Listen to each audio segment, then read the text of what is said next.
Hello there, my name is Alec William George Penstone, and I want to tell you my story of my exploits in the Second World War, and that's when I was on the Arctic Convoys, the Far Eastern Campaign, and also D-Day and all the other attendance bits in there, and also pre-war, just after the war started, when I was in the ARP as a young messenger in 1940. I hope you enjoy it. This is my actual life story, and I'm very pleased and grateful to all my wonderful friends who have put my story together, and now thank you very much indeed.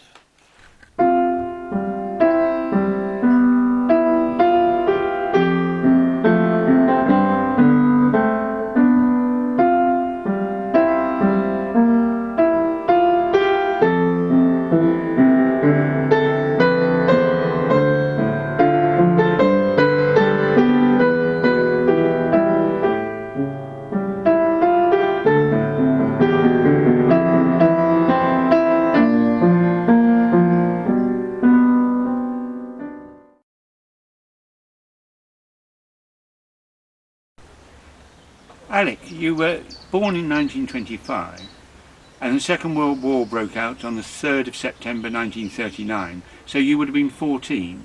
So what were you doing, where were you working, and what happened next?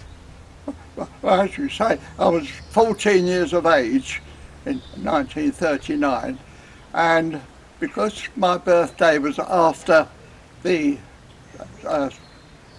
break, Easter, I wasn't allowed to leave school until the summer, which meant, much to my mother's and my disgust, because my father had already died by that time, so I had to start work.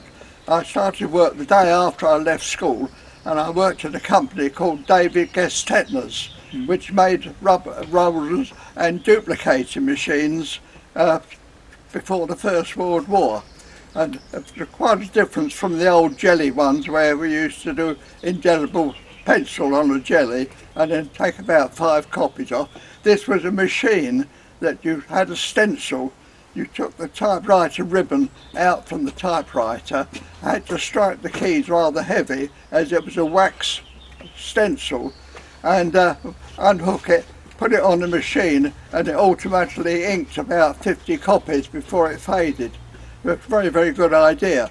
But my job was making the rubber rollers that carried the paper through.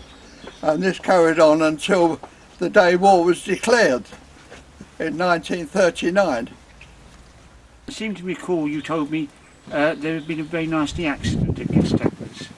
Yes, there was actually, which shocked us all, because all the pulleys overhead were controlled by an old ship's engine in the engine room, and it was steam controlled, but there was a wide belt about 2 foot wide that went up to the top of the building, which turned the various wheels that operated the various machines, and the belt itself happened to be a bit ancient, and it parted company, so the whole factory stopped.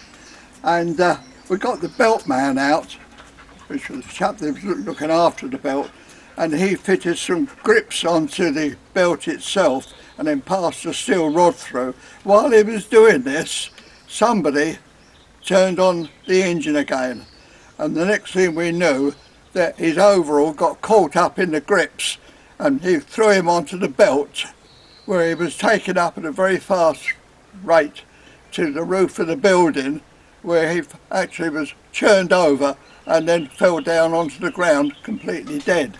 It upset us all because he was quite a nice friendly man.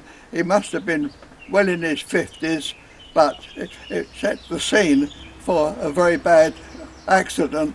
And of course in those days there was no health and safety. This didn't come into 1974, so it was all more or less hushed up, and he had a nice funeral by most of the people that worked at the company, and that was it. But it left an indelible mark on my mind at 14 years of age to actually see someone getting killed let me ask you about the machines you operated at Gestetner's. Well, up to that time, I operated a grinding machine, turning the rubber rollers down to a certain size so they could fit into the machine.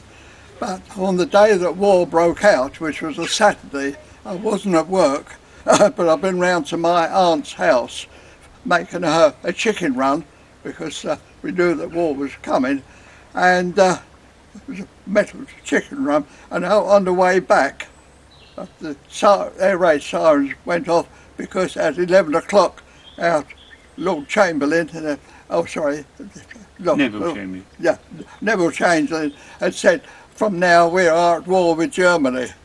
And immediately the air raid sirens went, and everybody, instead of running for the shelters, all come out and stood at their front doors looking up at the sky.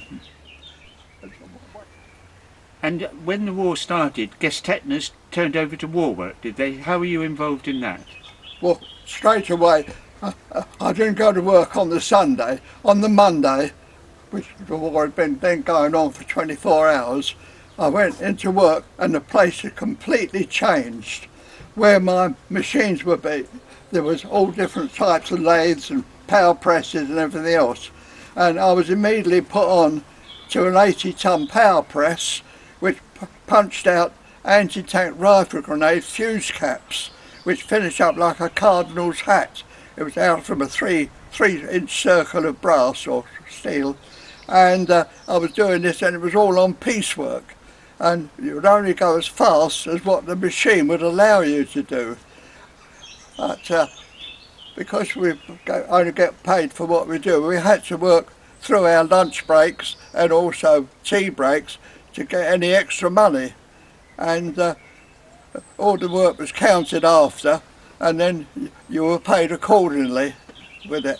But that was my first job, making anti-tank rifle grenade fuse caps, and then I was put onto another press making 20mm cannon shells. I was forcing the real hardened steel bit of the bullet into the nose of a 20mm cannon shell, which luckily it didn't have any cordite in it, it was empty, and I was making that after, because I was on precision.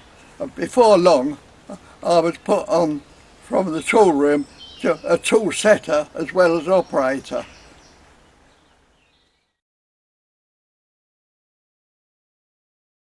So, after that came Dunkirk, I think in 1940. Correct. And then tell us was that when you started fire watching? It was, yes. After Dunkirk, when we were alone and the German Air Force were trying to destroy all the airfields around London and other parts of the country, they started a blitz, as they called it, on the land. And during that time, they decided to try and burn out all the towns and villages with incendiary bombs. We ought to say there, Alec, that where you were in Tottenham, weren't you? I was in Tottenham, North London, North South London. Tottenham. Yeah. Yes, at that time. And I was teamed up with an elderly gentleman. I say elderly because anybody over the age of 40 to a 15-year-old was elderly. But this gentleman lived at the end house, and I was teamed up with him that once every 2 weeks I had to go out fire watching during the air raids, and the idea was that we tried to put out any incendiary bombs that had fallen either in the road, on the houses or anywhere. Every third house had a stirrup pump and buckets of water outside. And you can understand there were terrace houses, no front gardens, so half the pavement was taken up with the fire buckets and the stirrup pumps, and then every fourth house had a ladder at the side, and every fifth house had a tall ladder which you could climb up on a roof to put out any incendiary bombs that were burning or gone through the slate roof into the attics. But on this occasion, during a bit of a lull, during one of the air raids, my partner who was with me, I only knew him as Ernie. I didn't know his surname whatsoever, and he certainly wasn't the fastest milkman in the West, but nevertheless, he went in to make a cup of cocoa, and when he came out, he said, "Here, son, have a look at this," and he handed me a small box. And as I had a shielded torch in my hand, I opened the box and shone it on, and I said, "Ernie, what on earth, you've got a Victoria Cross here?" He said, "Yes." He said, "And if those so-and-so Germans think they're going to come over here and take his cross, then they're mistaken." I said, "Ernie, where did you get it from?"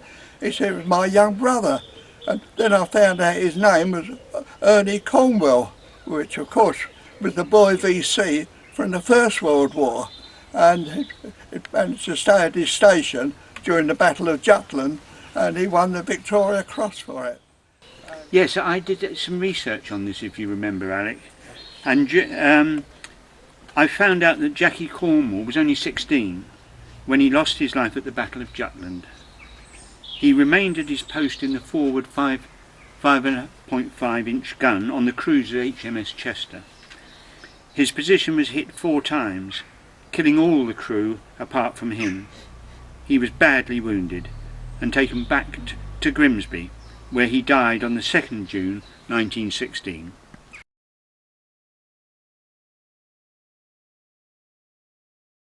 So you were in the ARP, what does that stand for? Air Raid Precautions. It was the system they got out at the start of the war for air raid precautions, and also against the warnings of gas attack and that sort of thing. And because I was a fire watcher, I also volunteered to join the ARP as a part-time messenger. Part-time because I was working 12-hour shifts at the company where I was making all the armaments there, David Gestetner's, and I decided that I could do a bit more. And my mother and brother were evacuated because my mother had seen the London bombing during the First World War when the Zeppelins came over, and she was in absolute dread of it happening again. So she was one of the first to be evacuated with my young brother, which left my sister and I back in London. And then I think in the Battle of Britain was roughly from about June to September 1940. That's correct. So what were you doing during that time? Did you see the planes and things? Well, one of the jobs that I had was during blackout one night, an air raid shelter that had been built half on the pavement and half in the road had been hit by a bus or a lorry and knocked down the so-called blast wall, which was in the front of the entrance. And I was told to go and sort out from the local council yard a team of men to come and repair the damage. And it was about right at the edge of my patch, actually, about as far away as I was allowed to go. And at that time a big air battle was going on overhead between our Spitfires and Hurricanes and the German bombers in daylight. So our anti-aircraft guns were not firing up, so we had no bits of shrapnel coming down, which was a major trouble anyway. One of the German planes decided to have a battle all on its own, and it swooped down, and the nearest railway station was Finsbury Park Station. It set fire to a train with incendiary bullets while at the station, and then instead of coming up again, because our anti-aircraft guns were not being fired at, he started his own private war by running along the railway lines to where I was sheltered under the next bridge. And he started machine gunning the shoppers out of there. Naturally enough, all hell broke loose. There was glass and bullets flying all over the place. People were screaming, and it lasted for about a good half an hour. And when I came, what happened was, as he came down to machine gun the shoppers, he didn't see a low angle, what we call a Bofors gun, guarding the bridge with which I was hiding under. And as he came over the top of the bridge, one of the gunners was very, very quick off the mark and hit him fair and square. And I heard his engine note change, and I came out from under the bridge and looked up, and there he was climbing rapidly to gain space with his engine on fire.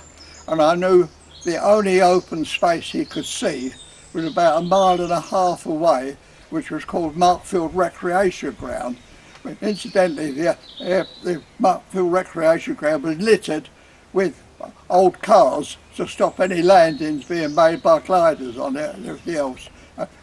Stones, anything we could put on there. But anyway, he must have been able to see the nearest landing place, which was alongside the River Lee, which was luckily downhill from where I was. So I started off to pedal towards where I expected him to land in his parachute, and in doing so I met a policeman also on a bike, and I said, "Markfield Rec," and as we were both on a downhill straight, I took my feet off the pedals and was cruising along, and he got there a few minutes before me. And when we got into the bottom end of the park, there was a whole, he was standing there with his hands in the air, and a whole crowd of women and men were fighting each other for his parachute, which had drifted down the far end of the park. And my policeman went up to him and took the pilot's revolver out from his holster, emptied out the bullets and put one back up the spout, and waved it in his face, much to say, "Well, this one's for you if you don't behave yourself, lad." And in perfect Oxford accents, much to our surprise, he said, "I'm a prisoner of war and I demand respect." Both the policeman and I looked at each other, because we've never heard that sort of voice coming from a German before. So the policeman said, "Well, you'll get more than respect if I call those women over and tell them that 20 minutes ago you were machine gunning their families out shopping. Now, put your hands behind your back and come with us." So he was handcuffed behind, and we marched him up to the local factory at the top of the hill, and what we called a sawdust factory. Don't know why. But then, he immediately phoned for, I mean, we had no mobile phones or anything like that in those days. So he phoned up from the factory for transport to take the prisoner and that back.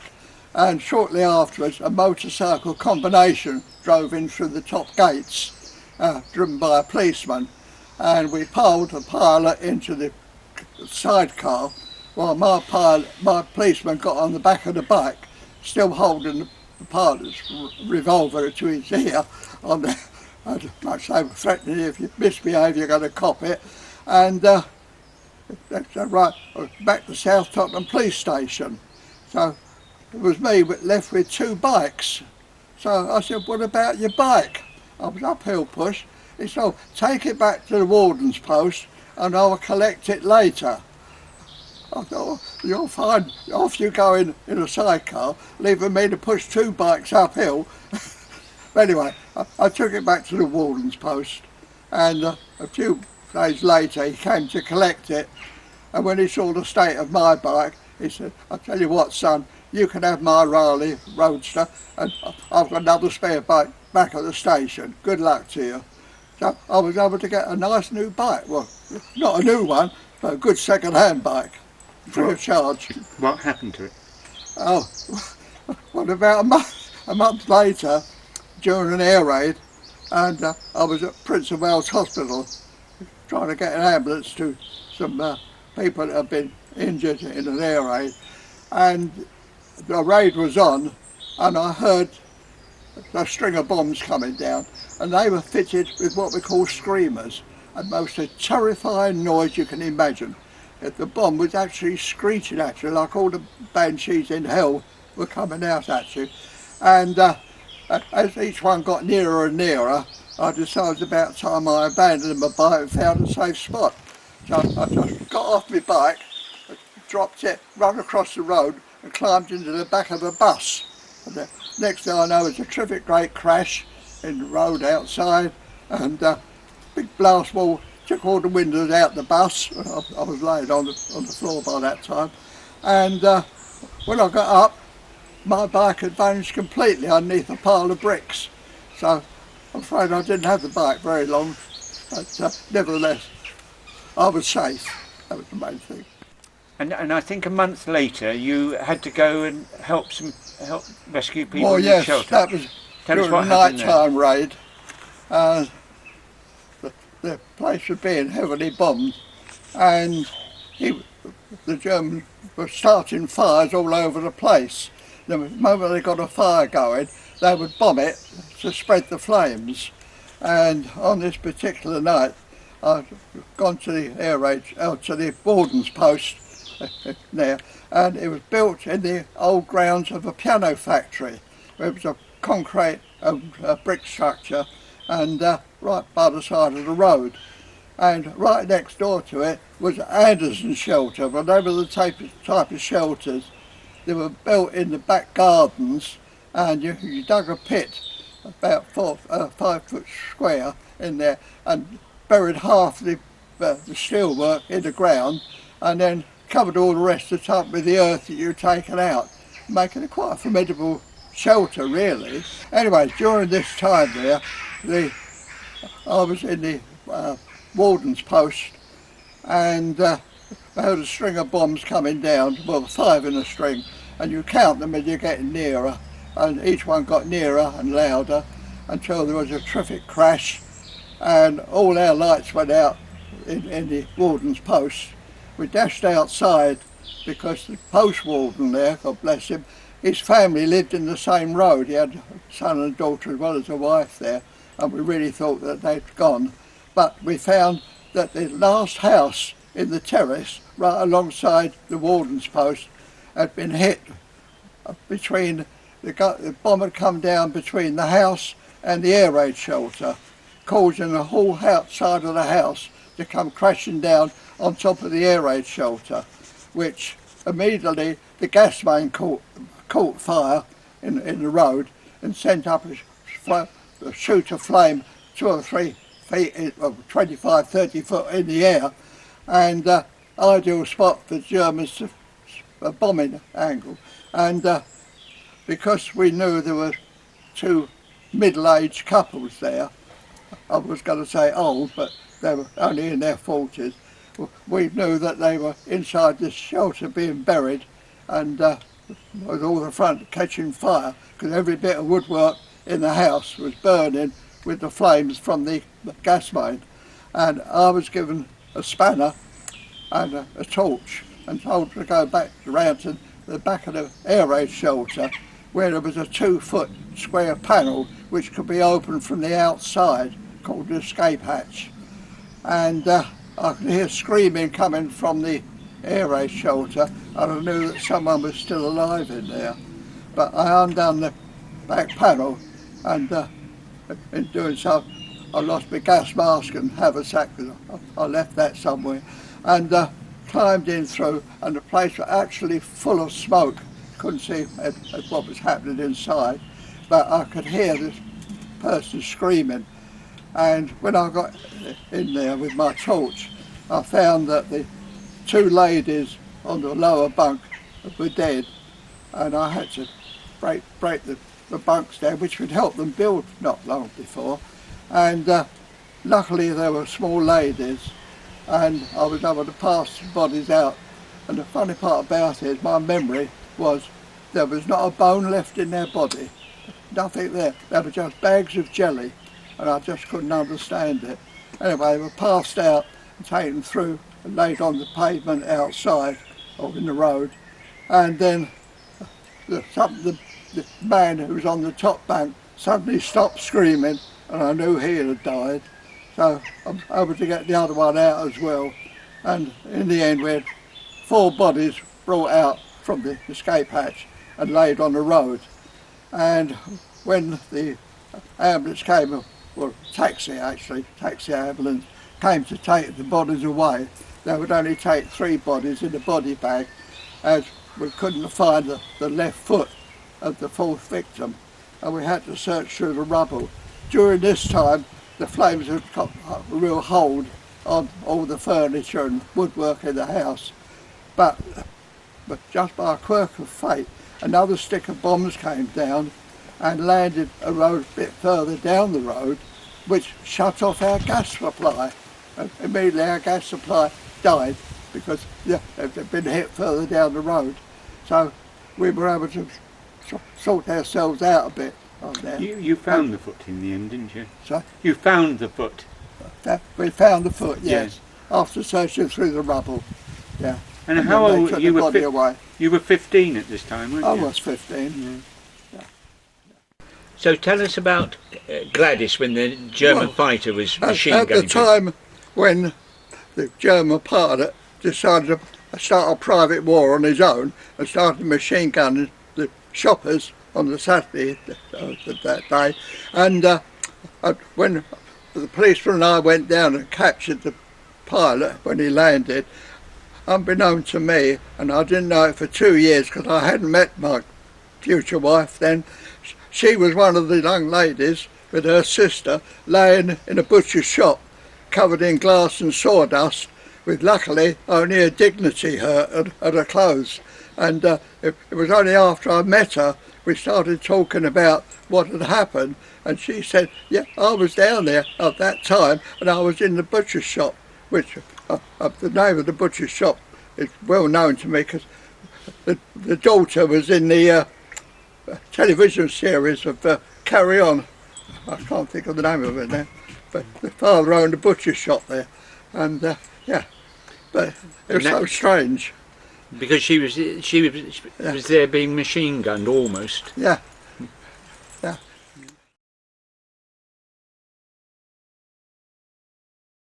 So you were at Gestetner's, and then you decided you were fed up with the 12-hour shifts. You wanted to join the Merchant Navy, I think. Well, yeah, the reason was they wanted to put me in the tool room, which is a reserved occupation, and no way did I want that. And I promised my father, when he was just before he died, that I would never go in the trenches. So the only other alternative was to join the Navy. And at that time I was just 17, so I decided that the best way was to join the Merchant Navy. So when I came off from the 12-hour shift on the Saturday, I'd get the train to go straight up to Dock Street in London and sign on in the Merchant Navy pool. And after about 6 weeks of doing this, I kept being offered engine room, and I wanted deckhand. No way did I want to be stuck in the black gang of an engine room. I wanted to work outside. So in the end, the chap in the pool said, if you're so bloody eager to go to sea, go down to Edgware and join the Royal Navy, which I did. When I came back and told my mother I joined the Navy, all hell broke loose, because although she'd always threatened to put me on a training ship, she knew I was going to be put into reserved occupation, and it was just too late. You know, I was all the wicked boys under the sun, but nevertheless, she forgave me, and as it turned out, it was a well worth visit down to Edgware. And you promised your father that you would only go in for hostilities only, hadn't you? Oh, no, all I could get. I wasn't going to sign on for 12 years. And they brought out this scheme of a HO, which was hostilities only. And if you decided to stay on in the Navy, all your war service would count towards your 7 years with the fleet and then 5 with the colours, you see, which is enabled you to get a pension.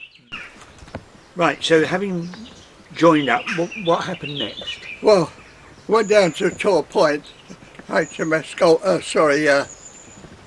Drake on there, and I've done just a week's square bashing, which was supposed to be 3 weeks. And during that time I was doing various aptitude tests, silly things to my mind, but what I look at, could I see a number amongst all these coloured dots and everything else, and hear anything. And after just a week I was offered either a job as ASDIC operator with a submarine detector, or as a radar operator.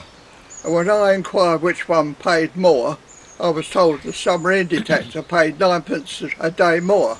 Well, as my mother was a widow, and relied on my money, I naturally went in for that. So what date did you join up? I actually joined the Navy on 16th of June 1943. Right. And I went in as a HO, hostilities only.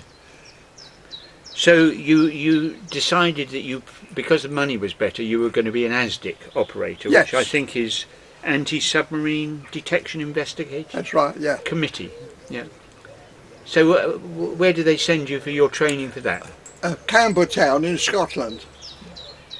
And I had a course up there done on an attack teacher with the Wrens, who were marvellous really.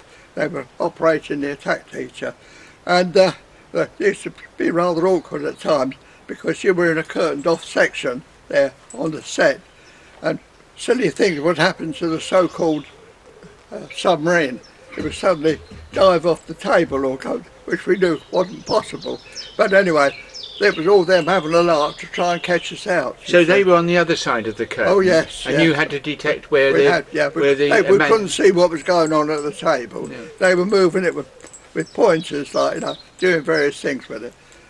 And at one time they even turned the submarine up on its end, making it because what you used to do, once you got contact, you would send a series of signals of bleeps out until you lost it. Then come back again and you found out which way she was moving. You'd also find out which depth it was on there by the same principle. So you knew a submarine couldn't suddenly dive up under itself and turn around the opposite way. But it made life interesting anyway.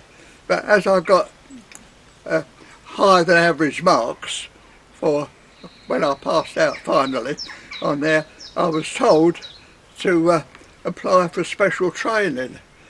And when I queried what the special training was, I was told I couldn't be told until I volunteered for it. Well, being told to volunteer for something in the Navy is the same as being ordered to do it, except if anything went wrong, they were covered because he was a volunteer. And when I volunteered finally for it, I was sent down to Gosport, down in Portsmouth here, to take part in what they called the tank, how to escape from a sinking U-boat or submarine. And that was a great 60-foot high tower or 80-foot high tower filled with water, with the bottom of it was a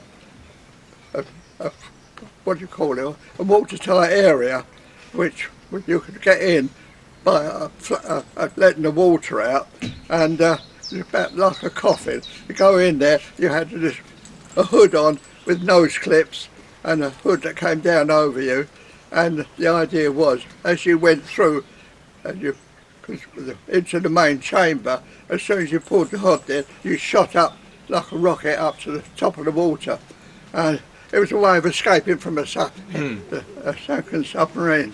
But when I said I didn't want to be a submariner, I still had to do this, so I volunteered for it. But it turned out I had to sign the Official Secrets Act. But what happened when you surfaced? Pardon? Well, you escaped and you shot up, and what happened when you... well, up there was a petty officer there with a double-headed boat hook.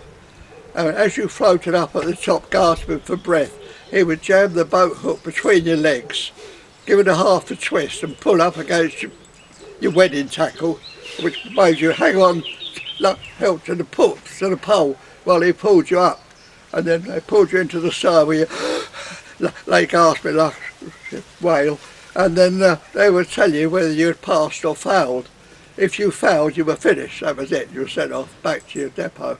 But anyway, I passed, and next thing I know, I was going back to Campbelltown, and from there, I was told that I've got to go for this work, and what it was actually to go down into a British submarine for a week, to be hunted by our own forces, and we had dummy depth charges thrown at us, and we tried by listening to the noise of the ships passing overhead once the engines started up, because all the depth charges used to be thrown from the stern of a ship in those days. You either dropped off or shot off, and you'd hear them plop into the water. Now one of these dummies always had a small electrical charge on it, and then when that charge went off, we would send up a smoke float, and then the referee up top would say whether we'd hit or missed. And every time during that week we missed getting sunk by the opposing craft. And on the last day, something different, because I heard the ships revving up on the top of me, and doing what I've been doing all week, and diving deep and swirling round everything else. And suddenly I heard a series of little plops. It just sounded like rain coming onto a tin roof. And I just couldn't understand it. I reported it to the skipper straight away, and he listened, he couldn't understand it either. Well, what it turned out to be was a secret weapon, and it was called a hedgehog. In other words, instead of dropping depth charges from the stern, it fired these about 80 small bombs ahead. So instead of having to cross over the path of the U-boat and drop depth charges, we threw it forward. So they run into it, into a mail of it. And we were told to surface immediately, and when we came up, we found two of these dummy bombs into the conning tower of the submarine I was in. So in all cases, if it had been real, we'd have been lost.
So tell us about your first Arctic convoy. My first Arctic convoy was, as I say, in a World War I submarine. And that, because we'd lost so many escorts in the Battle of the Atlantic in 1943, we had so that was the excuse I was given while I was in a World War submarine, definitely unfit for purpose, but acting as escort to a convoy to Russia. And I never got there, because what happened was, as we crossed off, we were definitely unfit for purpose. We had a signal from an escort commander: in the event of air attack, dive not more than 60 foot. Do not attempt to fire the 4-inch on the casing in case it split the casing. Mind, we had no shells for the case. It was a First World War submarine, wasn't it? Yeah. It was a First World War submarine. Yes, it was. Yeah. Well, just after the First World War she was built. She was in a care and maintenance in there. Anyway, she was brought into service and could float. And off we went, and got as far as across the Arctic Circle, and got as far as Bear Island. And as it was winter time, the ice was we had to go in front of Bear Island, where normally during the summer we could go behind Bear Island. It goes a few more miles away from the Norwegian border, which was held by Germany. And went in front of it, and we got as far as Bear Island, and I was informed that, look, we knew nothing about Bletchley Park, we knew nothing about breaking the German code or anything like that. We just thought all the information was coming from the Norwegian Resistance Army. I was told the German battleship Scharnhorst was leaving her anchorage in Norway with 3 brand new German destroyers to annihilate the convoy we were escorting. And as we were not fit for purpose at all, we were turned round in the submarine while the escorts, which were on their back on a convoy going back to the UK, had to turn back to Russia. And we got down to 30 foot, and there was more water coming in through broken sills and loose rivets than what there was outside. So as we were in danger of getting flooded, we had to blow the tanks very quickly at 30 foot and come up to the surface, where the captain radioed to the escort commander, in the event of an attack from the air, I intend to remain on the surface. Back come the answer, so do we all, congratulations, see you in Murmansk. And that was it. We got as far as Bear Island, and it was years later, I'm reading the history books, I discovered that we were the bait to bring the Scharnhorst out to battle, because she was absolutely a thorn in the side of the Admiralty, like the Tirpitz was. And it was a magnificent hoax, because the British Home Fleet were 30 miles astern of us, coming up fast into pincer movements, one to block the Scharnhorst's way back to Norway, and the other one to protect the convoy. And she got destroyed on Boxing Day 1943 while I was home. And what happened was, we had to join up with a convoy going back to the UK with ships loaded up with timber and anything else that Russians could plenty of to supply with. Definitely not gold, but it was timber and anything else that we wanted, mainly pit props.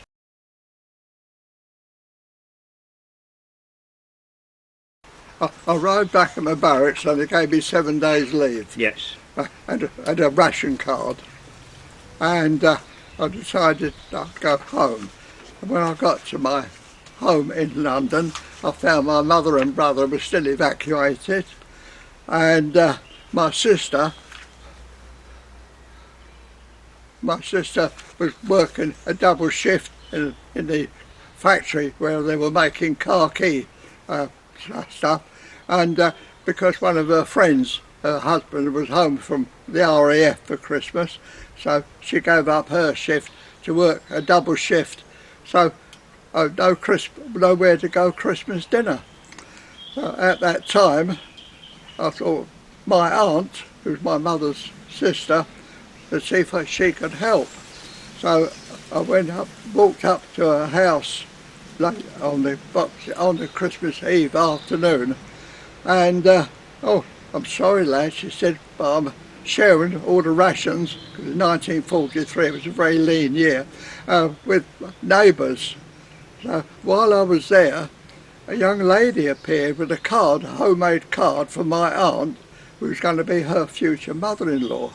So when I was introduced to her as my cousin's fiancée, which was my cousin Elf on there, and I offered to walk her home because there was blackout, and I know I had to pass her house to get to where I was staying in my sister's flat.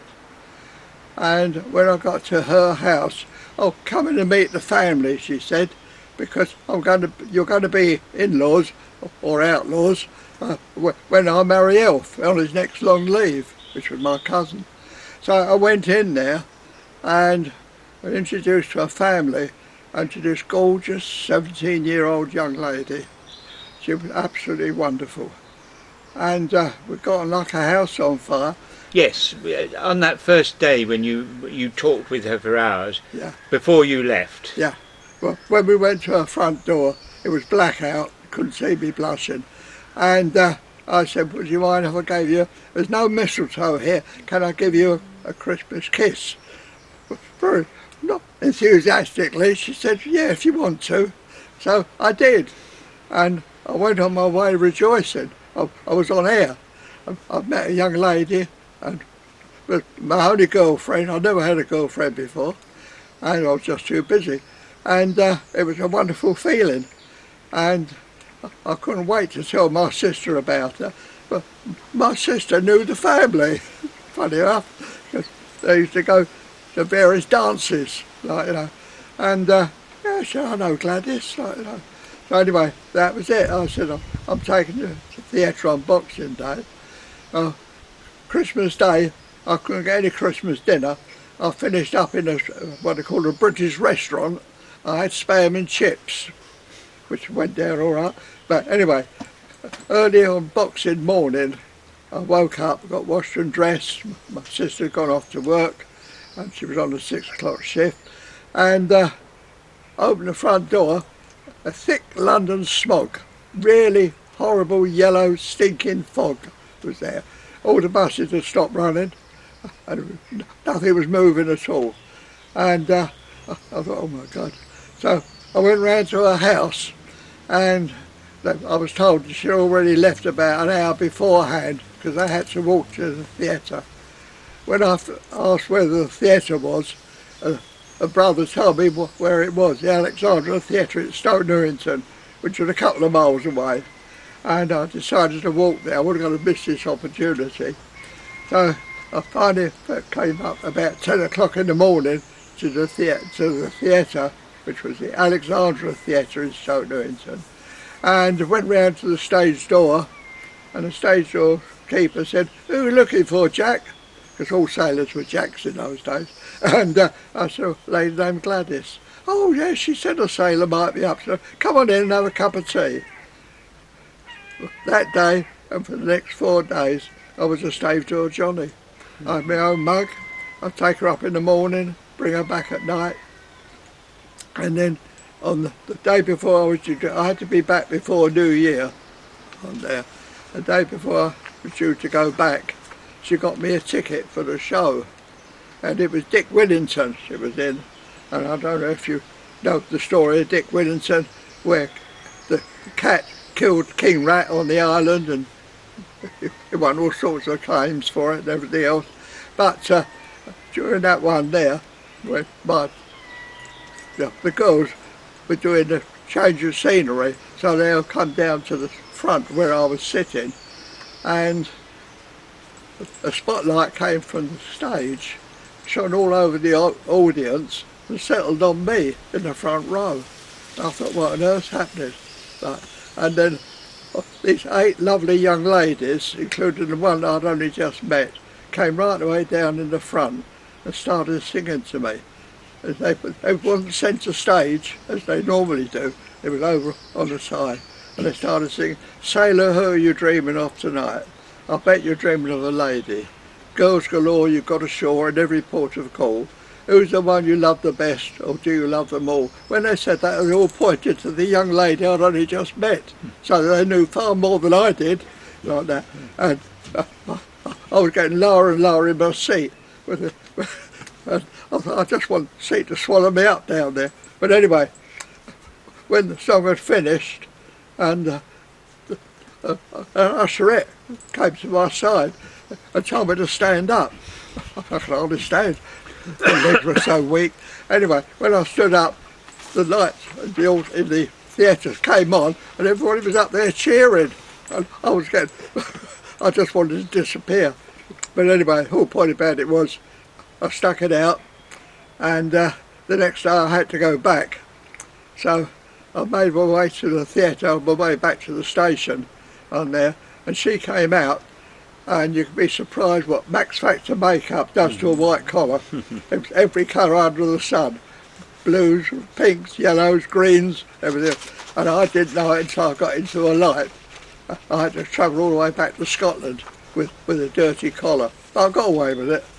But as far as Gladys was concerned, before you met her, what was her life like? What had happened to her? She was a very, very happy life. She started dancing at the age of 4, and she was taking a leading part when she was 5 years of age in Babes in the Wood, on there, where she was the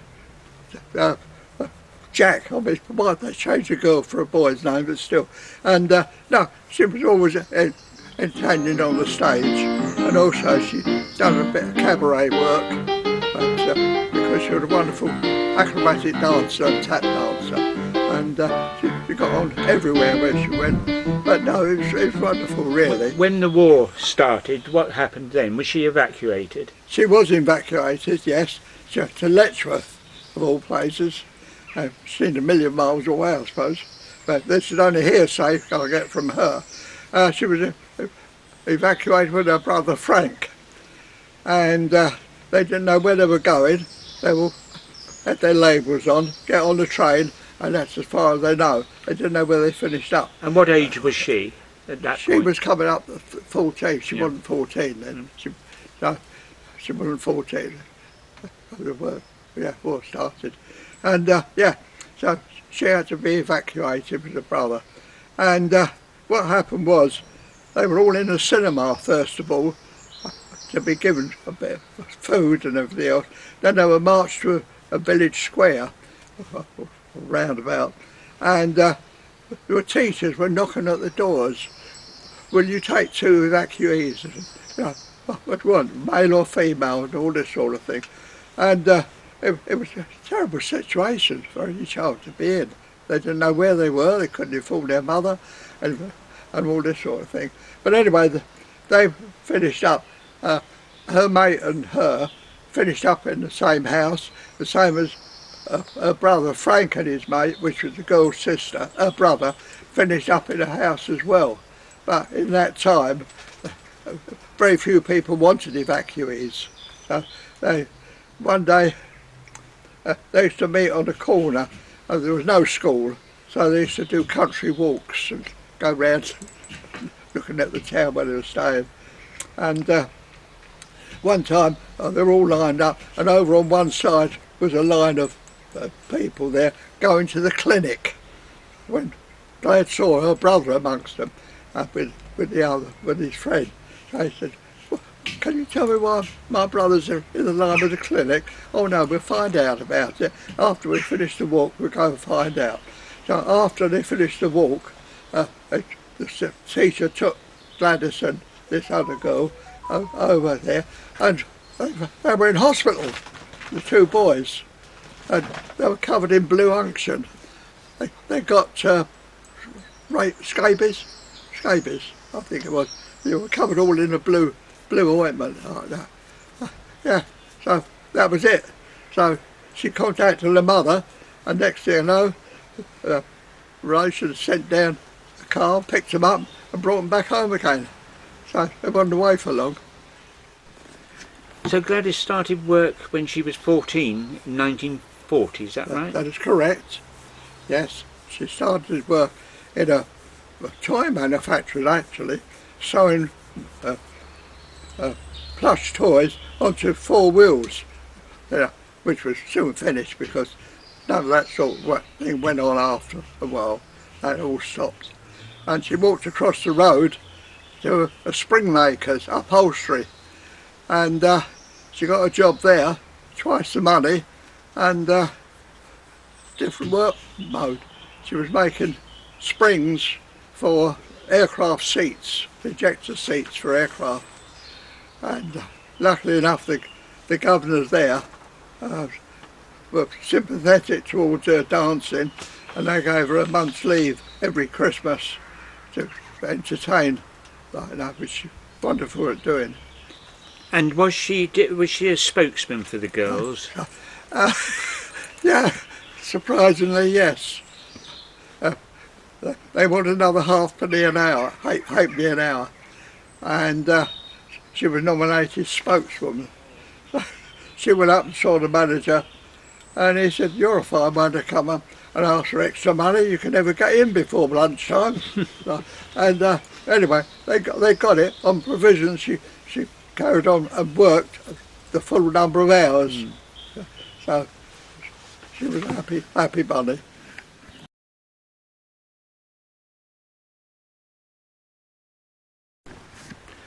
So after meeting Gladys, you returned back to from your Christmas leave to Scapa Flow. And tell us what happened after that. Well, after that, you were back to your submarine, weren't you? I wanted to get back into general service to do what I was supposed to be doing, ASDIC, submarine detecting. Instead of which, we were kept employed in just running across the channel into Norway to drop off secret agents, which was a soul-destroying job, because we were supposed to go back, say, 2 or 3 days later, pick up returning agents, and there'd be nobody there. The signal lights had flashed, showing they'd been tortured, or giving up their opinion. But because that special word was not there, or special light, we couldn't chance the loss of all of us. So we had to leave them there, and of course most of them were betrayed. But how did they get ashore? So, how did they get ashore? In small craft out from the submarine, with little collapsible canoes. Right, so the submarines would have to go in close. The submarine had to go in close. Silently, yeah. And then they get out something like the Cockleshell Heroes. That's right, exactly. Yeah. So you take the agents over. A little way out from the shore, they'd go with the canoes. The canoes would open up, and then they had to paddle ashore. Yeah. And then you go back 2 or 3 days later. Yes. Do you remember? Pick up returning agents. And how many did you take over, and how many came back? Oh, I'm sorry. We wasn't given any information like that. It was just do as you're told. And but you landed about 10 agents, I think, didn't you? Must have been about 10. One was a lovely young lady that speaks German fluently. She was French, but she could speak German. And she was the toast of all the messes. She was such a nice young lady, but she never returned. What were the spies supposed to do over there? Well, they all had radio sets to give information on movement of German troops. Right. That sort of thing. And also to contact the resistance groups. Yes. On there and find out what ammunition and what they needed, and then do a couple of night drops by aircraft. So you did these trips to Norway over what, a couple of months? Oh no, just about 6 weeks, I suppose. Was it? Yeah. Yeah, about 6 weeks. Yes. And then I was returned to general service. So they were obviously very brave, these people. They were extremely brave people. They knew that actually they were signing their own death warrant by going over there, because there were so many people there. Not only was it German-held territory, but also people were being bribed to give up their agents for more food. And that went a long way with the families who were starving, and they didn't know what they were. But we lost many good agents there. They were very brave people, and without them I doubt the war had finished in time. But also I think we could add that the Germans had invaded Norway because they were after the iron ore. Oh yeah. That was coming from Sweden. Yeah. Coming from Sweden to Norway to be shipped out from Narvik. Yeah. And that was why the Germans, Norway had been neutral, but the Germans nevertheless invaded, because they wanted to intercept the iron ore. They had it anyway. Yeah. They wanted all that coastline, right up to the Russian border.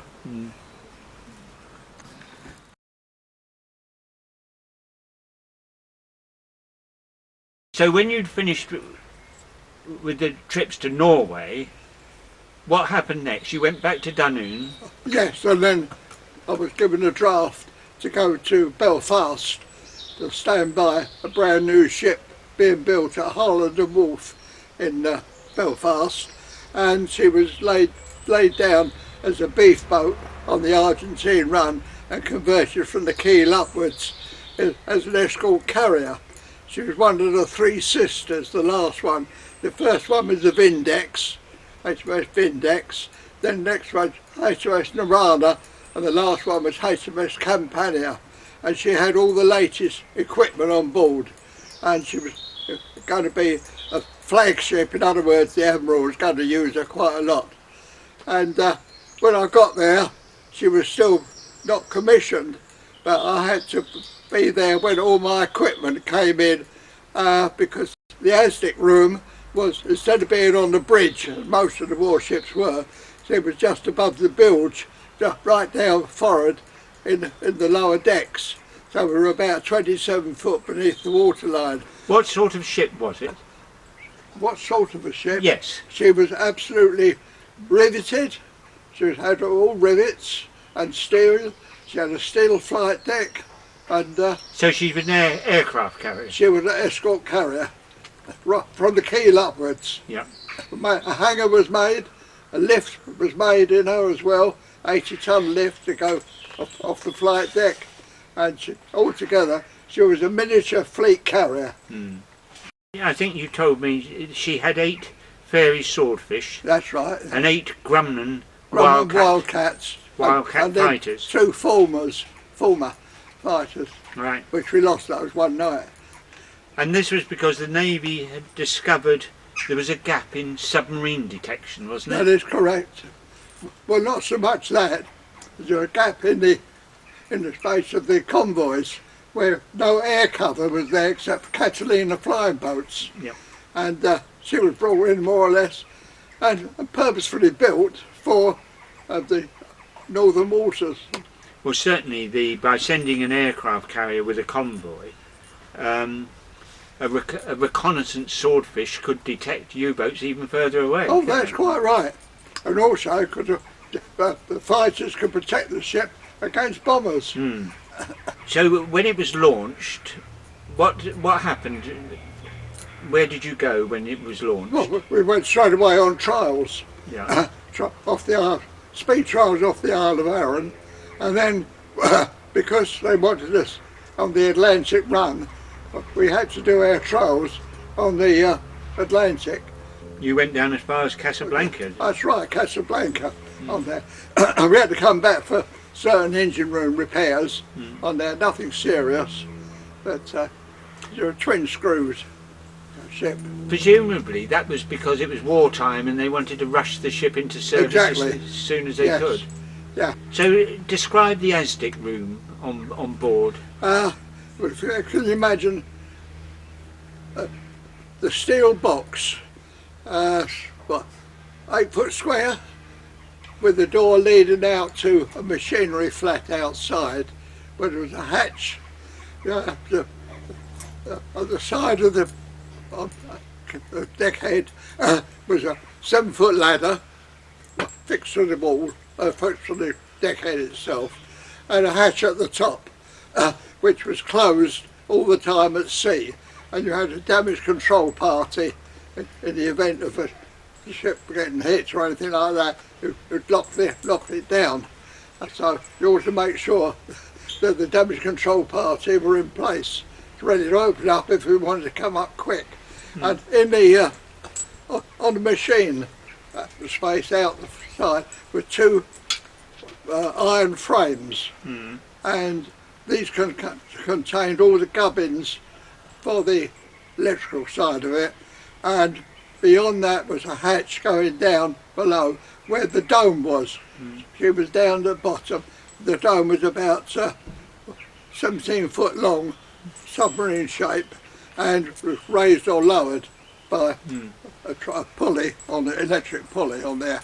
And we also had a notice in the... well, you also had, sorry to interrupt, there was a notice on the racks of equipment, but you had a pair of bolt croppers in it. Yes, right, and 2 hand grenades. Yeah, 2 hand grenades, yeah. Yeah. So the notice, what did the notice say? The notice, in the event of the ship being abandoned or captured, the duty operator will cut the cable and drop the dome, which was highly secret, put a hand grenade in each set, and you have 7 seconds to reach the deck above. So we decided that rather than go slow death like that in the water, I mean 4 minutes you were dead anyway, it was so cold. There was only 5 of us on board ship, all ASDIC ratings. We agreed that the 3 of us who were at the time of action stations, the other 2 worked in the magazine, we would rather go off with a bang rather than die a slow death in the water outside. So it was all agreed that no way would we, any of us, run out on each other. And I think you said that on one occasion someone went ping happy. Yes, it is, yeah. I always remember his name. His name was Weston, so therefore the obvious name of him was Aggie. Have you heard of Aggie Weston? No. Yeah, she was a sailor's friend. She used to open all these a shilling a night, where you could get a bed for the night for a shilling, together with a cup of tea in the morning. And there used to be a couple in Portsmouth and Plymouth and that sort of thing, all over the place. She was a real Christian friend to all sailors. But tell us about the sailor who went ping happy. Well, unfortunately, he should have been on the telephone. I was on one of the sets and my other mate was on the other set, because there were 2 sets there, one port, one starboard, and we were listening there, sending, what was that? No, it's all right, it's just a chair. Sending out a ping every second and waiting for an echo to come back. If you got an echo, you had to classify it. Now, an echo could come back from fresh water coming into salt water, it could be a shoal of fish, it could be a wreck, it could be any other thing, including a U-boat. So we had to classify very quickly, and you immediately pass the information through to the bridge. It would then say disregard if it was another ship in that area on that course or that sort, or carry on, and then you find out which way it was travelling by going along it in 1 degree steps, so you lost it, and then you come back again.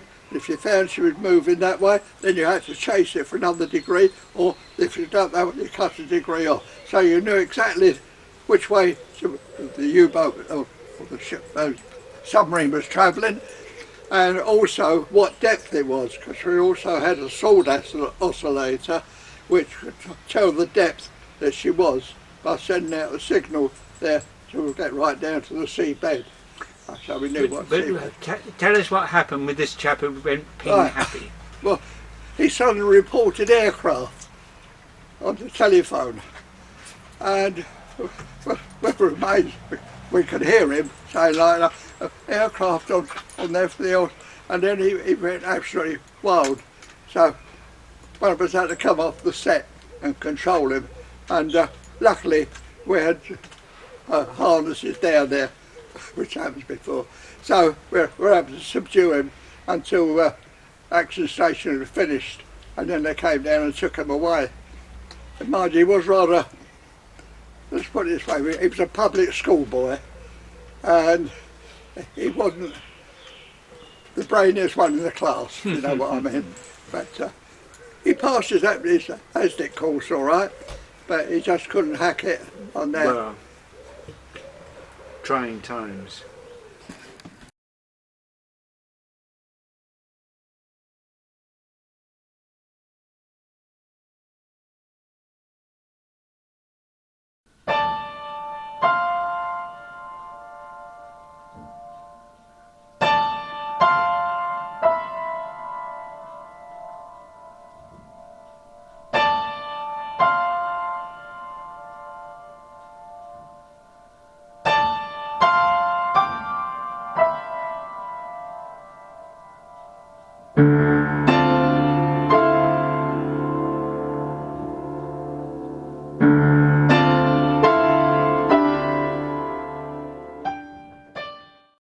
So Alec, tell me about D-Day and where you were just before D-Day.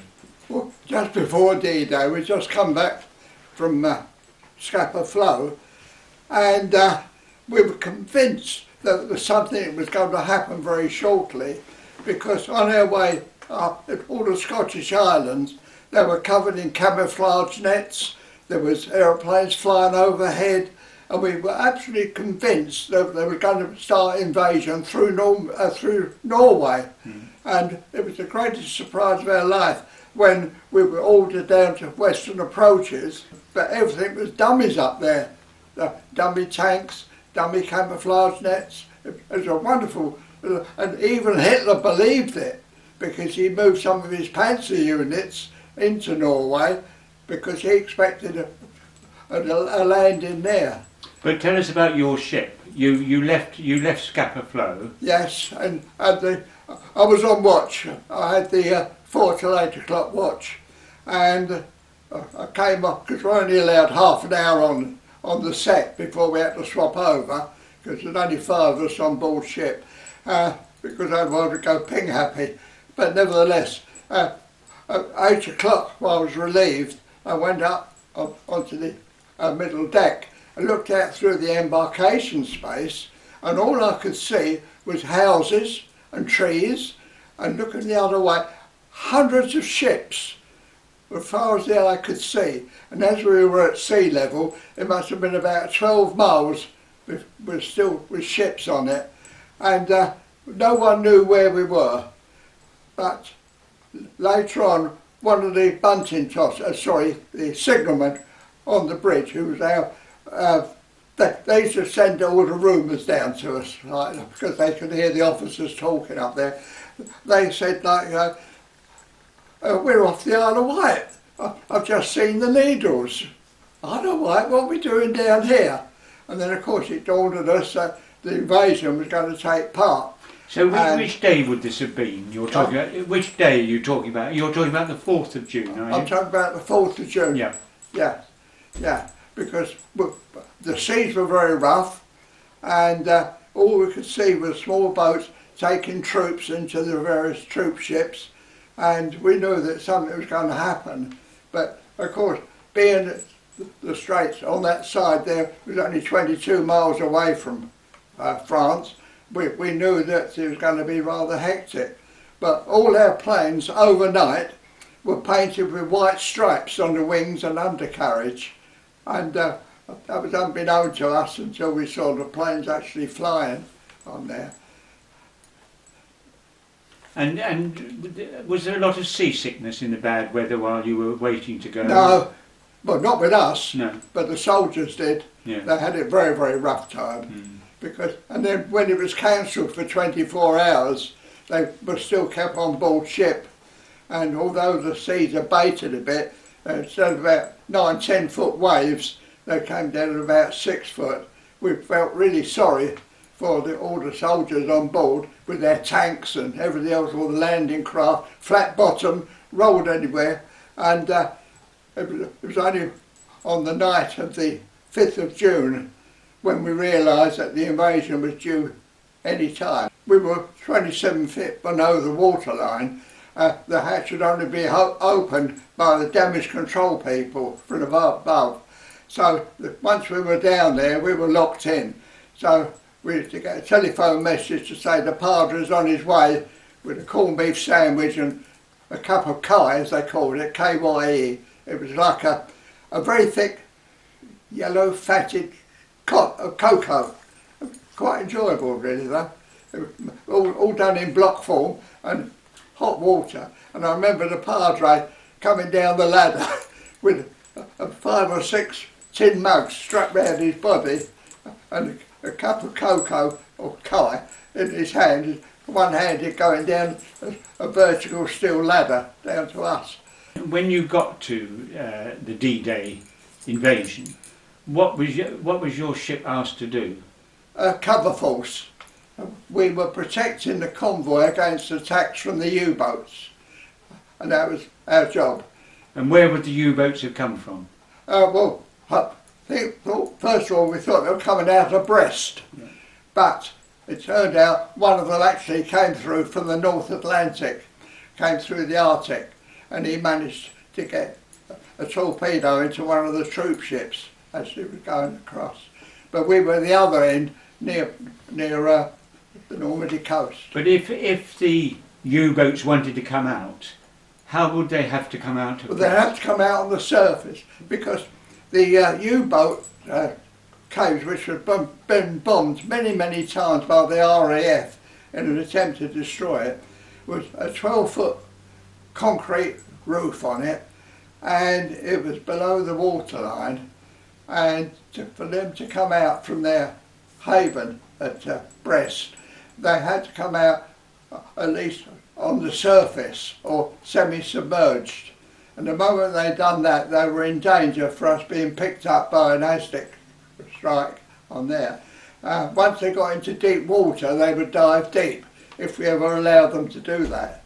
So hopefully what happened was, as they came out and saw us waiting there with our swordfish and also very different, our two chummy boats, which we always had with us, what we call our chummy boats. There was the ones to protect us when we came out from a convoy to stop. They were actually, protection boats for us. And there was 3 German destroyers came out from alongside the E-boats, U-boat place, and the moment they saw us with aircraft flying overhead as well, they turned and went back into harbour. So we had no more truck with them. So how long did you stay on duty outside the U-boat? Outside compound? Brest, Yes. we stayed for a week, 10 days. Yes. And then what happened? You had to go off and guard something else, didn't you? Well, yes, it was then we thought it was a communication cable, but actually, I mean, we didn't know anything about Pluto or the petrol or a diesel one, and I was instructed that no depth charging within 1,000 yards of the laying vehicle. So it was like a big cotton reel, you It was a massive, great cotton reel towed by a tug, slowly unrolling itself as it proceeded across the water, where another tug was waiting with another reel to join it up at the time. I mean, we had no idea whatsoever that it was a fuel line or anything like that. And when I said, well, what happens if I get a contact? So, well, all you do is throw some hand grenades over the side to keep the buggers down. So that's the only information we were given. And how long were you guarding that vessel? 24 hours. Yes. And that was then an end to your involvement on D-Day, wasn't it? Because did you then go back? Where did you go after you'd done that? Well, after that we went back out to Brest again to stop any ships, any U-boats coming out the U-boat pens, and we stayed around the coast. Our aircraft, which was a swordfish, were being used. You've got to realise that 12 miles behind us, behind the invasion, was our big boys, the battleships, and they were firing 16-inch shells right over the top of all the people on the beaches to land on targets that were presented by the swordfish above. But if there was a movement for panzers, information would be sent straight back to the ships, and a rain of shells would come down on near where the panzers were. On there. So after D-Day itself, roughly how long did your ship stay in that area? And then about 3 weeks altogether, yeah. until there was a safe beachhead. And they started moving inland, which, I mean, you can't believe really that if we'd have been thrown back into the sea at that time, if the invasion hadn't taken hold and managed to land our troops in the beaches there, then this world would have been a different place. Yes, it certainly would.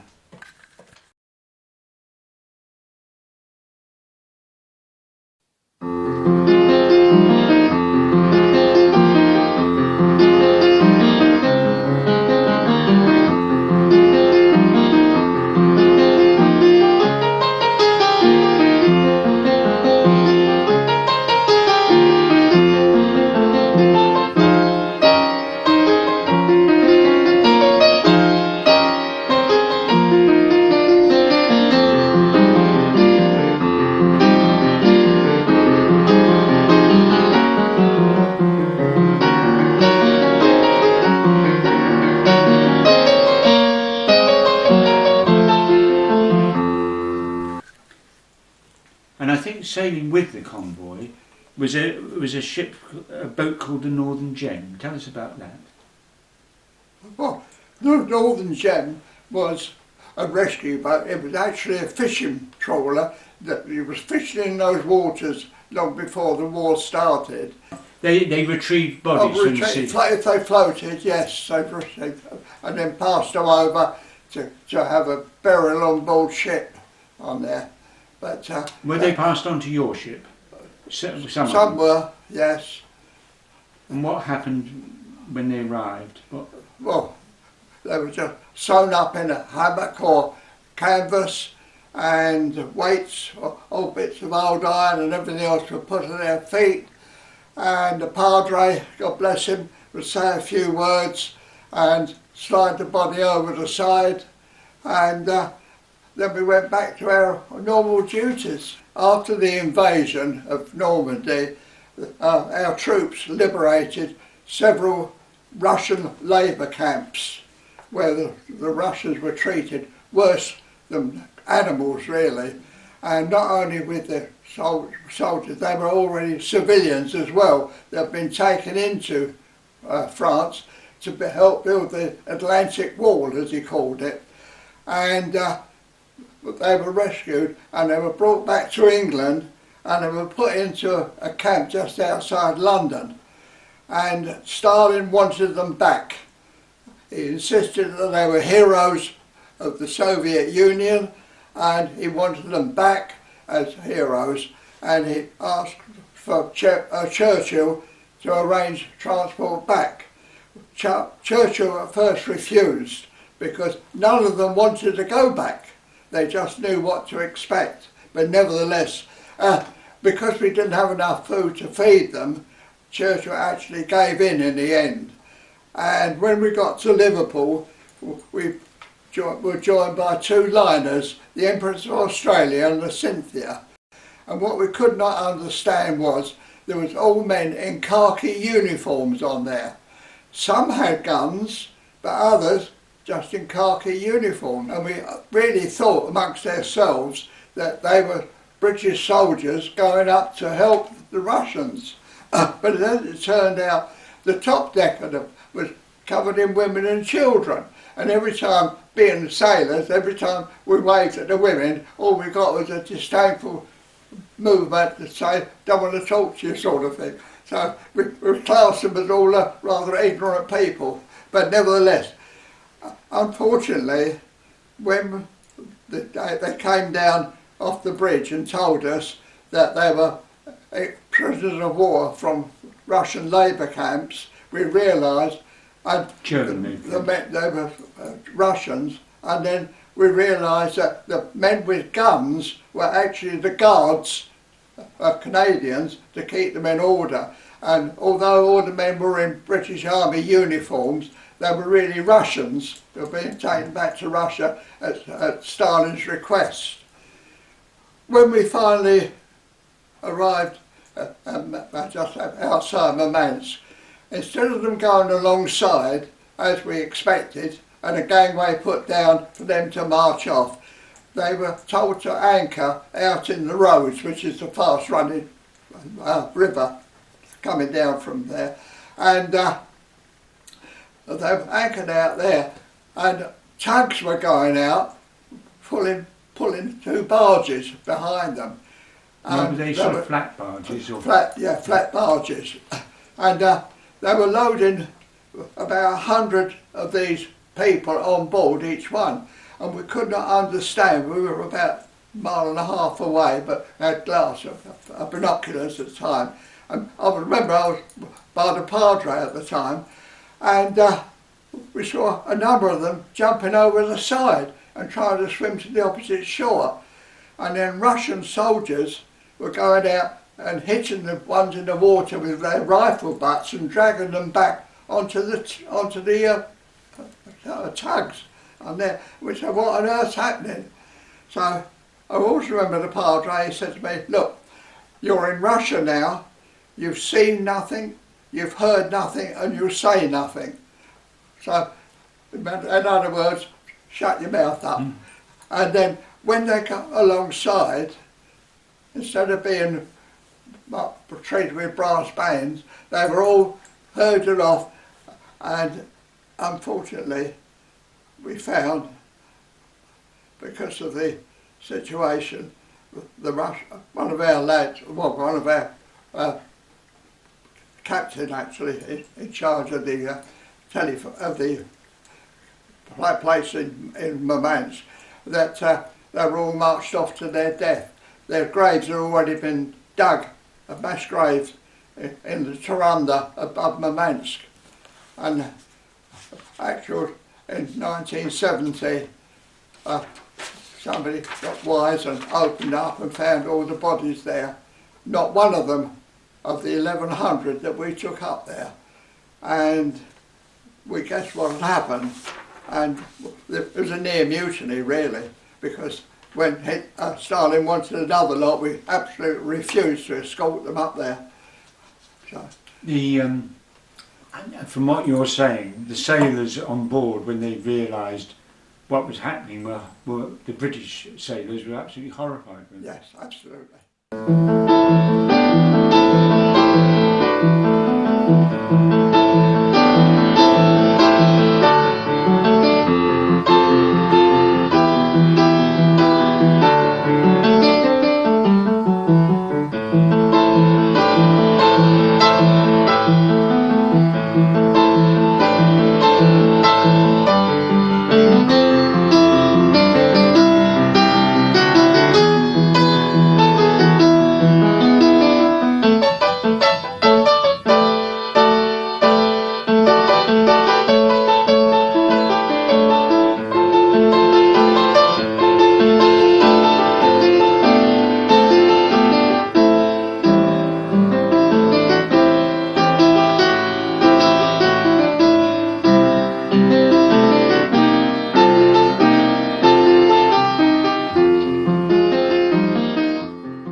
So now tell us about what happened on one of your Arctic convoys. As we were proceeding along, I was on the ASDIC set at the time, and I had a call from the bridge to say we were coming out of our box, which was at the head of the convoy, and we had to fly directly into the wind for either taking off or landing on aircraft. And the batsman would stand there with his bats in his hand, directing the aircraft in and telling them when to cut their engine. As long as they followed that steam line, which was straight down the centre of the flight deck, they were safe. The swordfish used to fly off with a 17-inch torpedo strapped underneath the wings of the swordfish, which, as we know, was a very old aeroplane. Always called a string bag, but by God, they'd done some excellent work in the Second World War. And when they used to fly off, they used to drop off the bow, and you'd think they was lost, and then gradually you'd hear them 80 mile an hour top speed. You gradually see them pulling up out the water and flying off into the distance. And we knew another one had safely taken off. Coming back to land on, they came in as well, straight into the wind, once that line of steam was down the centre line, and two chummy ships were either side in case any one of them went over the side to help pick up the survivors. At the time we couldn't understand why so many ships were getting hit in the stern, and it was later discovered that the Germans had invented an acoustic torpedo which homed in on the noise of the propellers going through the water. And the only way to get over it was to make a louder noise further astern. So we got over it first of all by towing oil drums filled up with old bits of iron and everything else, and making a louder noise than the engines. And when the explosions happened, we knew that we were safe because they exploded on the noise of the oil drum, and we practically run out of oil drums at one time. And the oil drums are about 100 to 200 yards behind the ship. Yes, right? that's correct. Yeah. Yeah, making a louder noise than our engine, our propellers rather. So there were three of you doing a half hour each at a time, and you would hear a ping repeat back Yeah. with fresh water. Can you tell us there's a difference between fresh water and salt water and Well, what the pins hit? Yeah, I cannot describe the difference, but we knew it. We had to classify. Once we got an echo back, we then had to determine what it was. It could either be fresh water coming into salt water, a shoal of fish, a wreck, or a U-boat. But we were so highly trained to classify the different return blips there that there was otherwise of deciding, because just above our heads we had what we call a tracer, and it was a roll of paper that electrified, that every time an echo was sent out and you got one back, it was a black mark would be traced on the paper. And when you got two of these in a row, you knew that it was a U-boat that was moving from side to side, because everything else would be stationary except a shoal of fish. And then we only used a shoal of fish if we were running short of food. But and then you had to determine the we had to depth. determine the next move, and when we classify it straight away to the bridge, and then we take avoiding action. And then you also had the depth charges would be set to explode at whatever, based on whatever information you gave them as to the whereabouts of the U-boat. Yeah, we could find out how deep the U-boat was with a salt oscillator, which went from the ship's, from the sandy bottom up, from the bottom of the sea, and also which way she was travelling, to port or starboard to port. So we knew that by going across her in 1 degree steps, we could tell the direction of her travel. And from then, all the information we had, we would then set the depth charges, which was usually dropped from the stern or thrown, and there were 4 heavies and 4 lights, what we call a double diamond pattern. And as we got near the U-boat, finding the direction of travel, we cut off on 10 degrees, so we dropped the depth charges ahead of what we thought she would be. And I just hoped that she was going to run into the double explosion, both from the heavies and the lights.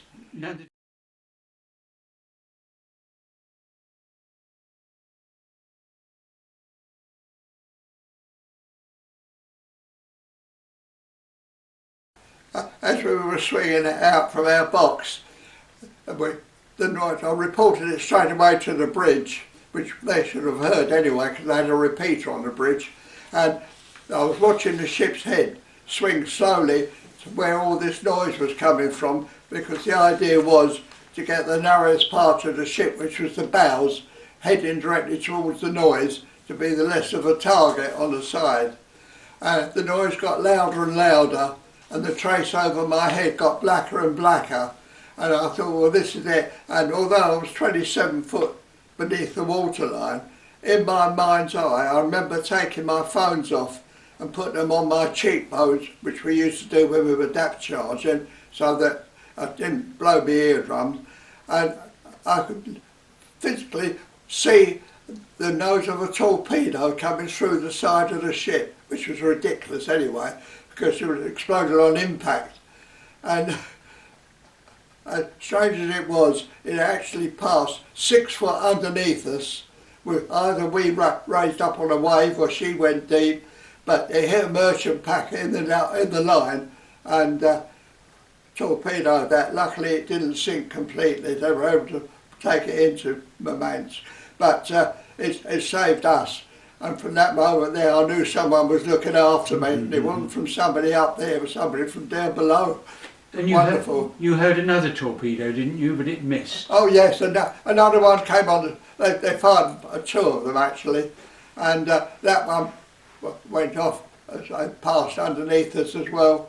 So we heard, you hear all manner of bangs and explosions, and we considered ourselves very, very lucky that we managed to escape that one. And how far away was the torpedo when you first heard it? What distance? 2,500 yards. All right.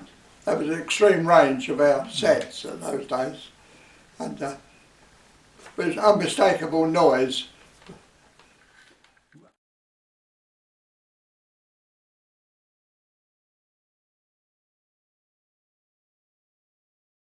On the way in, we were informed that it was 14 U-boats ahead of us, because Hitler had declared all-out war on the convoys, and he wanted us all destroyed. And you were on your way to Murmansk, weren't you? On the way to Murmansk, yes. And 14 miles before the Kola Inlet, where we used to go in towards Murmansk, we had 14 U-boats waiting for us.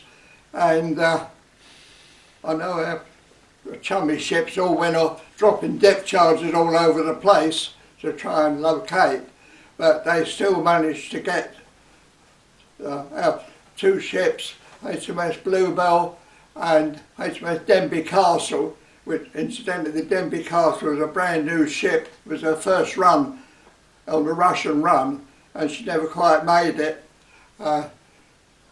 She got torpedoed just as the watch was changing, and 2/3 of the ship's company died immediately and the rest died very shortly after. But at that time she was beached, and we heard the next day that the Russians had already arrived down there to strip all the secret equipment off of her. So our lads went down and set the depth charges, so when the tide came on, we warned them what would happen. The whole ship blew up and took the Russians with them. And yet there was another boat.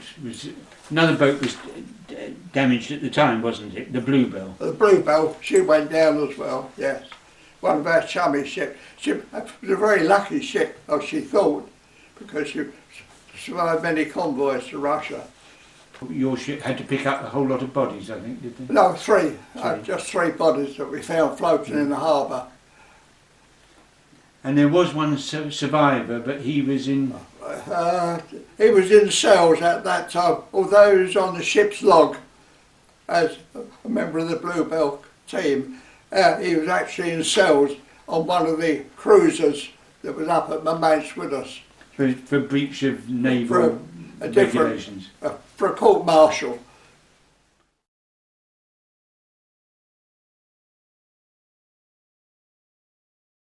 We heard while we were in Murmansk that a party of Norwegians, men, women and children, they had their village destroyed, and they were hiding in the hills of a remote island, waiting for Germans to take them into Germany to provide a living wall in front of the Russian troops. Hitler expected that the Russian troops wouldn't shoot Norwegian, but believe me, they would shoot anybody to get their aim of getting into Berlin first. And when we heard about it, we decided to go and rescue them. So very quickly I was brought in as part of a boarding party, and because I couldn't fire a 303 rifle because of my dislocated shoulder, I was given a machine gun, what we call a Lanchester carbine. But anyway, the whole point about it was we were put on 3 fast escorts, and with our flying colours flying, our aircraft flying overhead, we shot up a red fairy light into the sky, and immediately a swarm of people descended from the hills and caves and came down to the shoreline, where we quickly loaded them onto the 3 corvettes and frigates that were there, and took them back into Murmansk, where Stalin refused to allow them to land because they didn't have passports. As we left Murmansk with the people we picked up from the island as well, the Norwegian people, we were hit by a force 12 as soon as we entered the Kola Inlet, which quickly turned into a force 15. And we were running before the storm, even with the engines in reverse. we were still being driven towards the Norwegian coast, which was held by Germany.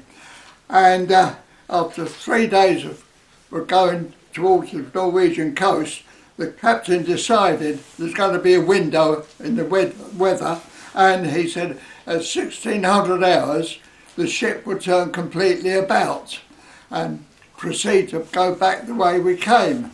And he said, in the meantime, everything has got to be triple lashed. And I was instructed to shut off the cabinet and down below, bring the dome up, secure everything down there, and go back to my mess deck to make sure everything was securely tied down. On the mess deck, which was one deck below the embarkation space, we had a series of steel lockers.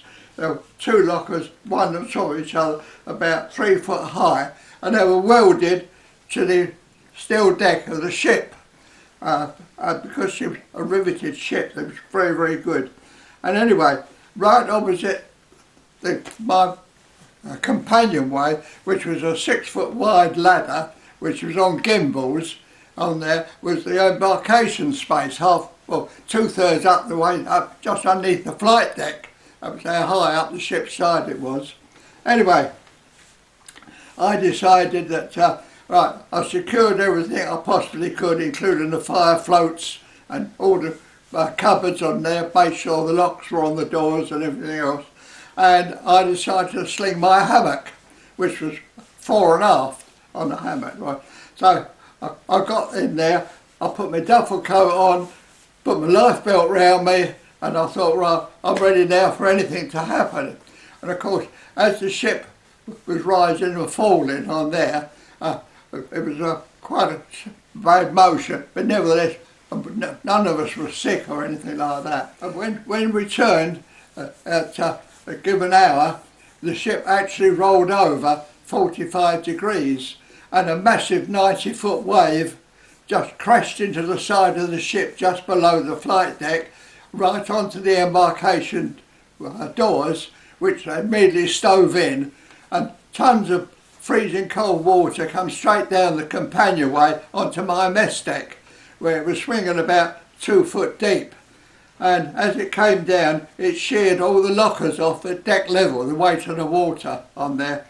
And as rolling away on the mess deck, we had the vent pipes from the high octane fuel. And with the motion of the ship rolling and also pitching and tossing, the vent pipes started to squirt petrol, high octane fuel, the aircraft fuel, on top of the water. And I thought, well, this don't look good. And then suddenly one of the extractor fans, one of the exhaust fans caught fire and set fire to the petrol on top of the water. So in the meantime, I'd seen one of these lockers go over and hit one of our shipmates from the flight deck party against the deckhead the other side. And he went in the water, he was either dead or unconscious. And he kept drifting every time the ship rolled, so his body came up and went back again. And when the flames started, when the petrol caught fire, I thought it was about time I evacuated my hammock.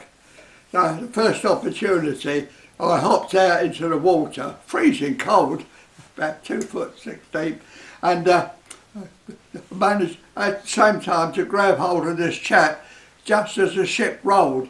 And because I was lucky enough to get him where he rolled one way, I got him on the bottom step of the ladder, that as the ship rolled he was carried up to the deckhead with me. So I was able to pull him more or less straight onto the deck above on there. And all the time the flames were going on and the petrol was burning, and another shipmate and I took him to the sick bay, where he was found to have a fractured skull. He was unconscious. I thought he was dead. And many, many years later, I had a letter from a gentleman in Aberdeen saying that the only information he'd got of his father, who served aboard HMS Campania, which was the same ship I was on, was a hurt or wound certificate naming shipmate Alec Penstone, DJX 566956, as a witness to his father's accident. Was I the person, Alec Penstone? And he traced me through the county press. I've been searching for me for years. And I phoned him back immediately. I said, yeah, I do recall it. And your dad was Fulby Aitken. He said, yeah, that's right, it's my dad. I said, well, where's he going? Well, he got killed on a cycle. So it was always one of those persons always getting there. But anyway, he said, all I wanted to do was to find out if anybody knew my dad. So I said, well, not only know him, I've also got his signature, because on my Blue Nose certificate, which you get for crossing the Arctic Circle, like you do with the equator, all the shipmates on my mess deck signed it, and when Glad took it out of its frame, there's his dad's signature on the bottom, Fulby Aitken. So I said, have you got any paperwork of your dad's at all? He said, no, all I've got is a hurt or wound certificate with naming you as a witness to his accident. And he said, I'd love to know more about him. So I was able to get all his medals for him and all the information on there. He got discharged out because he had a fractured skull. He was sent ashore, but nevertheless, it was his dad. And I've also got photographs which are in that album of him on there. And it was wonderful. He came all the way down from Aberdeen on a motorbike just to meet me. And we're great pals now. He's a paramedic in Aberdeen. And it's lovely to know that he brought me a loving cup with a miniature sailor on the side of it, which I got on the middle of the table.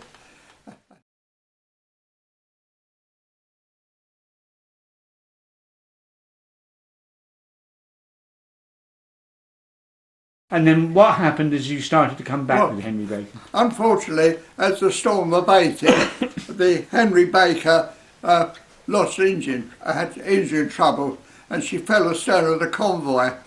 And as it was rather busy trying to round up all the scattered ships because of the storm, was scattered them wide over the ocean. It was some time before we got news of her. She was being attacked by a flight of German dive bombers who were using her as a target practice. She was about 20 odd miles astern of us. And by the time we flew off aircraft to try and help her, she was already been hit, and most of her crew had given up their seats in the lifeboats to put the Norwegians in there while they were still machine gunning the boats with the Norwegian survivors in there. What nationality were the crew? Lascars. Oh. They were all from Afghanistan. Wonderful. They were the backbone of the merchant navy at that time. Very good. But yeah, the crew actually gave up their lifeboats to save the Norwegians, and it was wonderful really to know that humanity would do a thing like that. So did the Henry Bacon sink in the end? Yes, it did. Yeah. With a loss of a number of lives, I would Yes, think. there were. Yeah. What were the age spans? Well, the oldest one was an old lady of 86, and the youngest one was a young baby born just after we got on board one of the merchant ships. In 1976, I think it was, when we formed the North Russia Club, we decided to try and find the mother and child. And after advertising in the Norwegian press, we were told that they had been discovered. So we immediately sent someone over to find them, and then we brought them back to England to enjoy a hot, wonderful holiday amongst their helpers. And we managed to do this, and it was a wonderful experience. And I think you counted each convoy as a single journey, didn't you? That's right, yes. So one there, different. one back was two convoys. Yeah. And in between your convoys, what did you do? You went on what you called the Norwegian strikes. And what was that what about? was happening, Sweden was sending iron ore through to Germany, which they wanted. I mean, their money was as good as anybody else's, but to doing so they had to keep close to the Norwegian coast. Well, they used to be in and out the islands just off the Norwegian coast. But that was because they shipped it from Narvik, wasn't it? The port of Narvik. Yes, yeah, and from Sweden. And I mean, Sweden wasn't at war with Germany. She continued to work with who she wanted, and we wanted to make sure they didn't get the iron ore. So we used to do these Norwegian strikes, go over there for 2 or 3 days, searching out any ships hiding in amongst the Norwegian islands, and trying to sink them. Easy as that. And did you manage to sink any? Oh yes, yeah, yeah. When they got a few dive bombers, they had no other protection. They were not civilian, not civilian. What do you call it? Merchant ships. Yeah, merchant ships, but not at war. Yeah. You know, so it was a fair game. I think by the time your Arctic convoys had, or by the time the Arctic convoys as a whole had ended, there was something like 2,000 merchant seamen had died, and about 1,000 3,600 we left up there. Yeah. Both merchant and Royal Naval men.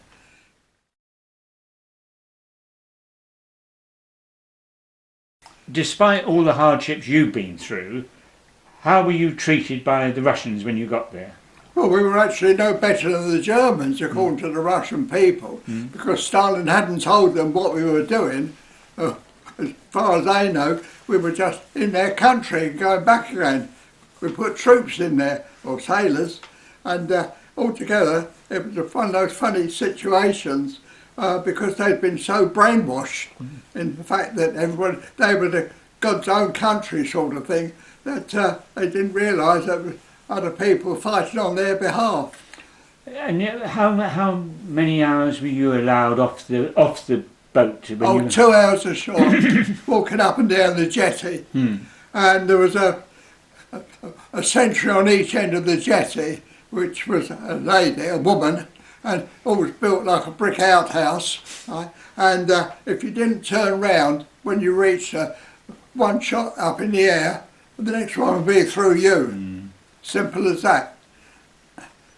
And you also supplied some medical supplies to local hospitals. Tell us about that. Whenever we went there, we'd also try and get as much as we possibly could from the ships and our own medical place, our sick bay, and take them to the local hospital, which was a school before the war, and became a school again after the war.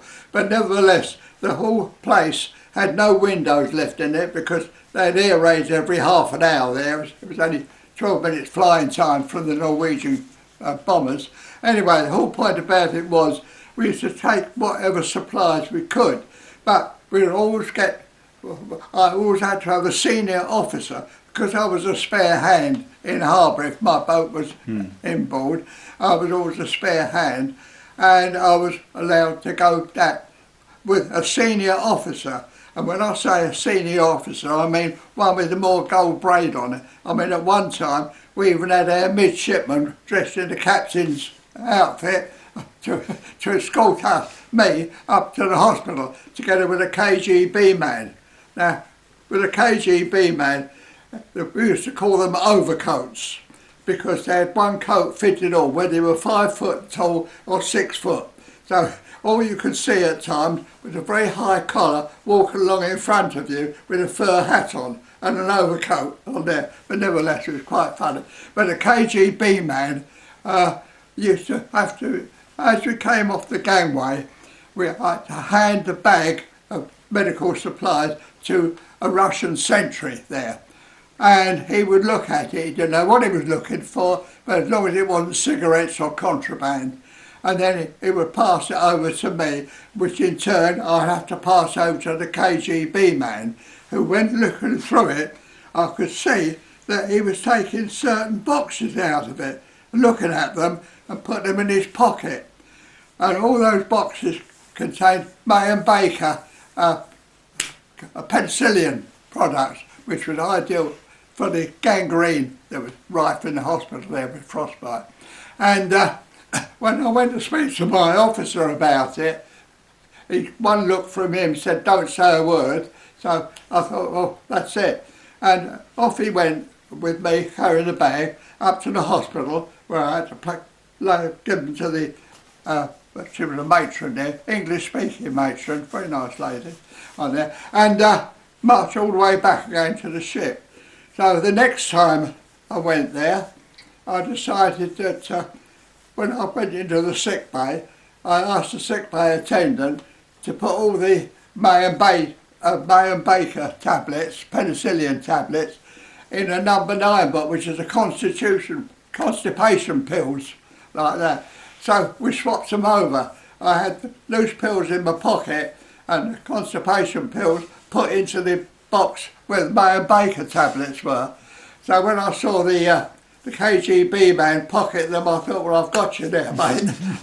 And I never saw him again after that, funny enough. But anyway, when I got to the hospital, I spoke to the English-speaking matron there, or nurse there, and I handed these loose tablets, and she looked amazed, and I said, "Don't say, don't say," and away she went. It was so funny because she could understand English perfectly, really. Yeah. And some of the lads found out when they said what they'd like to do with her. There was on another occasion there was an incident when you were coxswain on a motorboat, a 16-foot motorboat. Yeah. What happened? The Admiral was absolutely fed up with walking down the gangway and showing a mere Russian troop his pass. Who was the Admiral? Real Admiral McGregor, wee jock, on there, and he wanted to go and visit some of his ships that waited to go back there. I think he was running out of pink gin or something.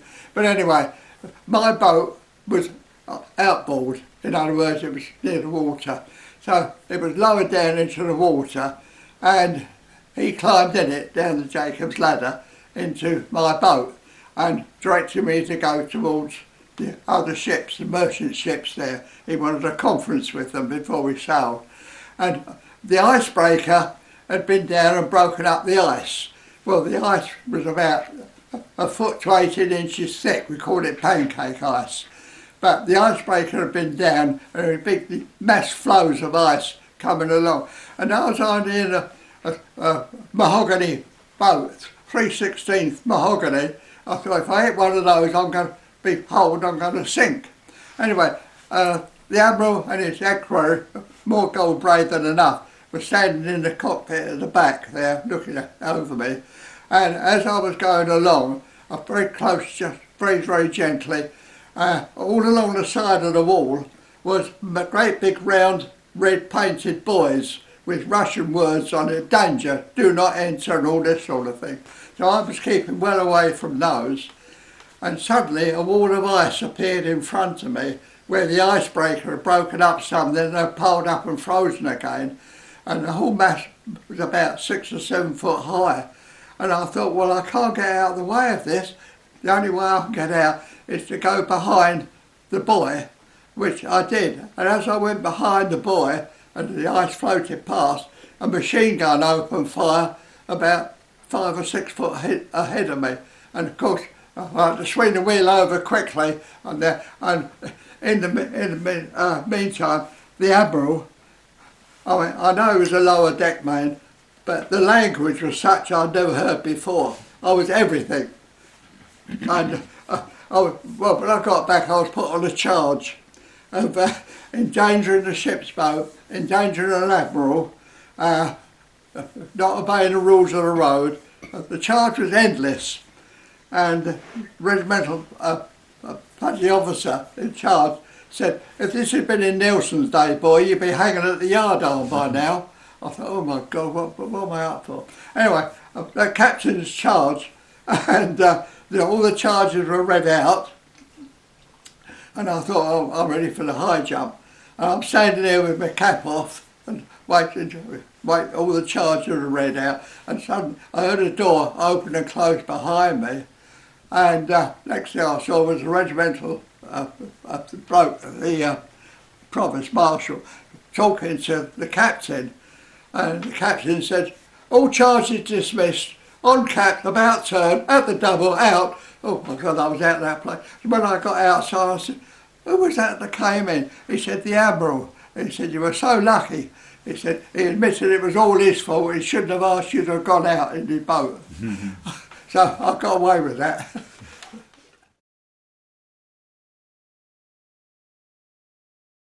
When I got back into Dunoon, 5 hours later, I was sent for in the drafting office, and I thought, this is lovely. Anywhere in London would do me, but better still if it's in the North London. And, all right, got a draft for you, lad. I said, "Oh, where is it?" "HMS Golden Hind." "HMS Golden Hind? Where is she then?" "Australia." I said, "No, I put my name down to help read, but hard luck, you're wanted out to the Far East, and you've got to go and join HMS Amethyst, which is somewhere up the Yangtze." I said, "Oh no." I said, "Well, I want embarkation leave." "What are you talking about? You've already had 16 days leave." I said, "But I'm demanding it." And King's Regulations said that I can ask for embarkation leave for the time he's there. So they said, right, 7 days leave, including 5 days, 2 days travelling. So that's 5 days leave. So I got back to London, went and met my fiancée from work, and she thought I deserted. So when I explained what had happened, I said, "What I'm asking now, do you think your mum and dad would allow me to marry you? Would you want to marry me?" She said, "Yes." I said, "Would your mum and dad?" "Well, she would have to ask them." So I asked my mother agreed, because we were both minors. Her parents agreed, so we went to see the local vicar, and he said, "Yes, I'd love to marry you, but unfortunately I want 3 weeks to call the band." I said, "I've only got 4 days. He said, "Well, that's no good." I said, well, have a civil ceremony. He said, "I'll come and bless you." So she said, "No, I want a church wedding." So anyway, he said, "Well, the only thing to do now is to go and see the Archbishop of Canterbury in London, ask for audience with him, tell him your story, he may be able to help you." So I said, "Does he do it?" "Well, he may do." So the next day, straight away, down to London, bus and train with my fiancée. Number 1, the sanctuary. Asked there what my business was with this Archbishop. I said I had a message for him, and I was off. Went into his inner sanctuary, and first of all we had to swear on the Bible. The only reason was we loved each other. I hadn't touched her. She was absolutely pure, the same as I was, and there was no question about anything funny. And he accepted that, and then he said, "Well, I'll tell you what, I will marry you there myself in one of the chapels at the Abbey today with 2 of the church wardens as our witnesses." So I was all right, but they had said, "No, I want my mum and dad with me." I said, "I can't arrange that." So he said, "All I can do is to give you a certificate," which I've got on the wall at home, big red seal on it. Any Church of England vicar is compelled to marry you with 3 hours notice. So you can take that back to your vicar and tell him he's got to marry you, which we did. So I can only do it Saturday afternoon, I'm away like that. So I phoned up, I sent a telegram to my skipper and explained the position and asked him for an extension of leave. And I was told I could have an extra 48 hours provided I went straight to Liverpool to pick up a fine, fast mine-laying cruiser to get me out to the Far East in record time. And well, the troop ship took a slower route, and I went back and told them. So I got married at 2:30 on the Saturday afternoon, and at 7:30 on the Monday morning I said bye-bye to my darling new wife, and I was on my way and out.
Tell us what happened to a very good friend of yours who was offered a wonderful job. Well, at that time, United Nations Relief Organisation, or UNRWA, was asking for volunteers from the Royal Navy to take ship up into the central China to take rice and every other food up into it. And the pay was absolutely out this world. 4 or 5 times the pay what you got as a seaman. And you could get demobbed out there, still get your demob pay and everything like that. So my mate decided that he didn't have any family back in England, and he decided to join them. Well, he didn't get as far as up there, and the Chinese pirates got to him. One of the crew was a pirate and shot the 2 of them, and my mate was one that was killed. His body was thrown into the Yangtze, and the all cargo of rice was went onto the black market. And yet, had you been tempted to join him because of the good Not money? really. I had my lovely lady waiting for me back home. Yeah.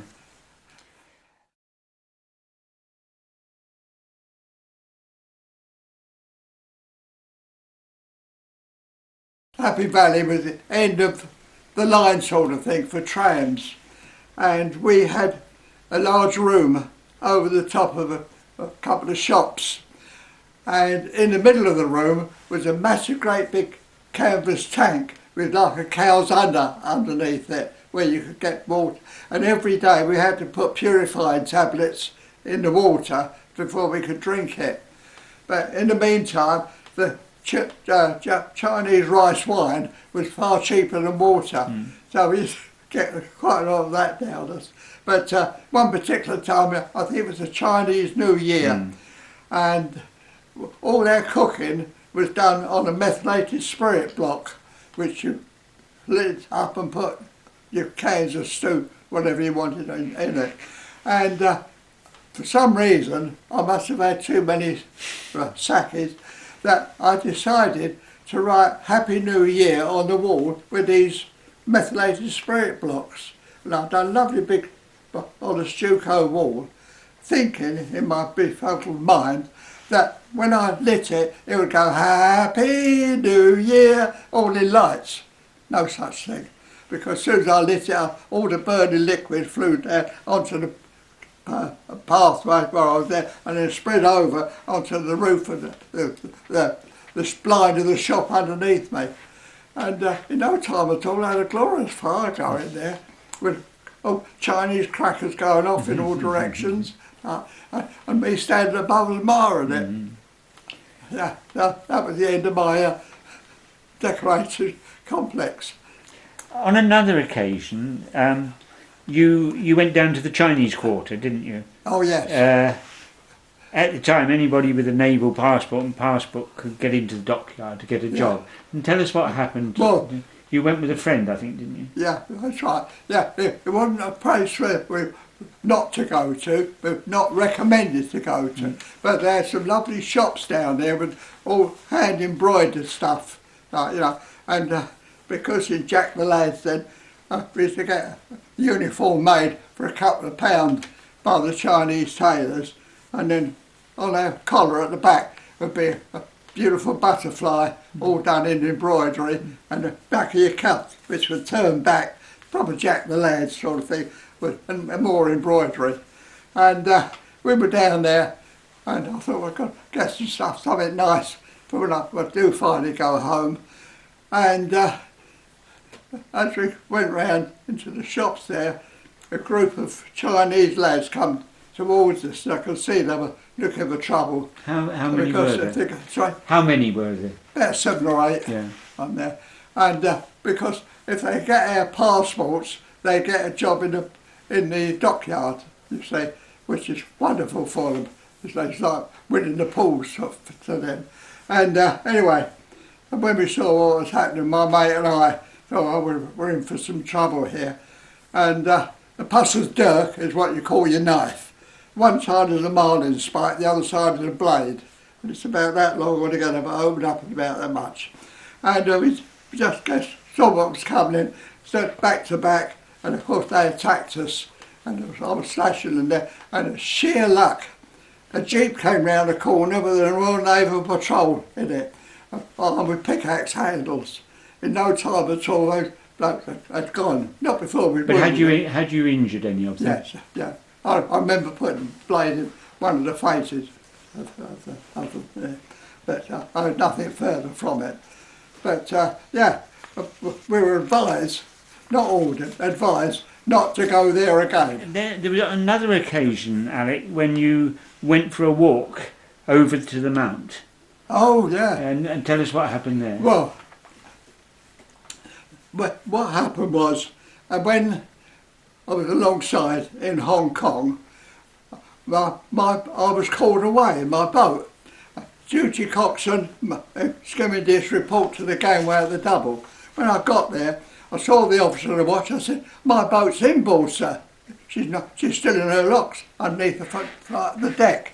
He said, "There's your boat." Pointed down the gangway onto the land, and there was a American four-wheel drive jeep with a Yank standing there puffing away at a cigar. I said, "Sorry sir, I can't drive." "What do you mean you can't drive? You're a coxswain. There's your boat, you take it over to Aberdeen and pick the mail up." I said, "I'm sorry sir, I haven't got a licence." "Are you disobeying orders?" "No sir." "Well, get you down there, he will show you how to drive it." End of story. He was only a young officer. Didn't have much gumption. Anyway, I went down there and I said, "You're supposed to teach me to drive, mate." He said, "All right, I'll pin this. I don't know how to drive myself. I only just picked it up from the depot." Right. And of course, it started off like this. Like. Anyway, after 2 or 3 times, my opposite number and me, we got the hang of it. We drove over. But one day we decided we're going to walk over from our side of the Hong Kong over to Aberdeen over the other side, which meant going over the mounts, because we heard up on the mount there was a stable where they had horses and you could take the horses out for exercising. So my mate and I thought, we've seen ships of the desert, let's have ships on the island. Like, you know. So we went over there, and as we were walking over, we passed on one side of the road, which was a very windy road, what we thought was a lot of shrubbery, woods and that sort of thing. And being nosy devils, we decided to have a look inside. Oh my God. When we looked inside, it was the mouth of a cave. And there was all skeletons, all laying there about heads and bits and pieces. And I said, "Oh, what's happened here?" When I went in, I picked up one of the dog tags, and it was the Middlesex Regiment who were on the island when the Japs invaded it 3 years before, and evidently they'd been herded into this cave and hand grenades had been thrown in after them and machine guns there with no survivors, but all the bodies had been left there for the animals to eat or anything like that, and I just happened to be one of the unlucky ones to find them with my mate. We collected 2 of the dog tags, took them back, and finally on board ship, if you got a padre, they're equal to the highest ranking officer on board at that time, which in my case was a 4-ring captain. So, but they're far easier to talk to than what was to get to the captain. You've got to go through so many people to talk to them. So finally, I saw the padre explain what had happened. He said, "Will you be willing to show us where it is?" I said, "Yes, certainly." And matter of fact, about 40 odd bodies of dog tags were found there. But all that time after, their next of kin had been told that they died in action, because they had, rather than missing, believed dead in action.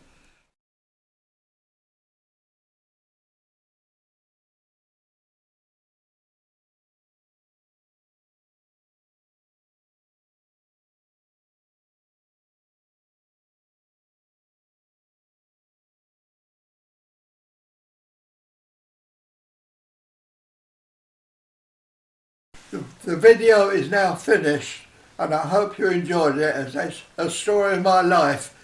And I've had a wonderful life, and that's all there is to it. Thank you very much indeed for listening to it, and also for buying the book.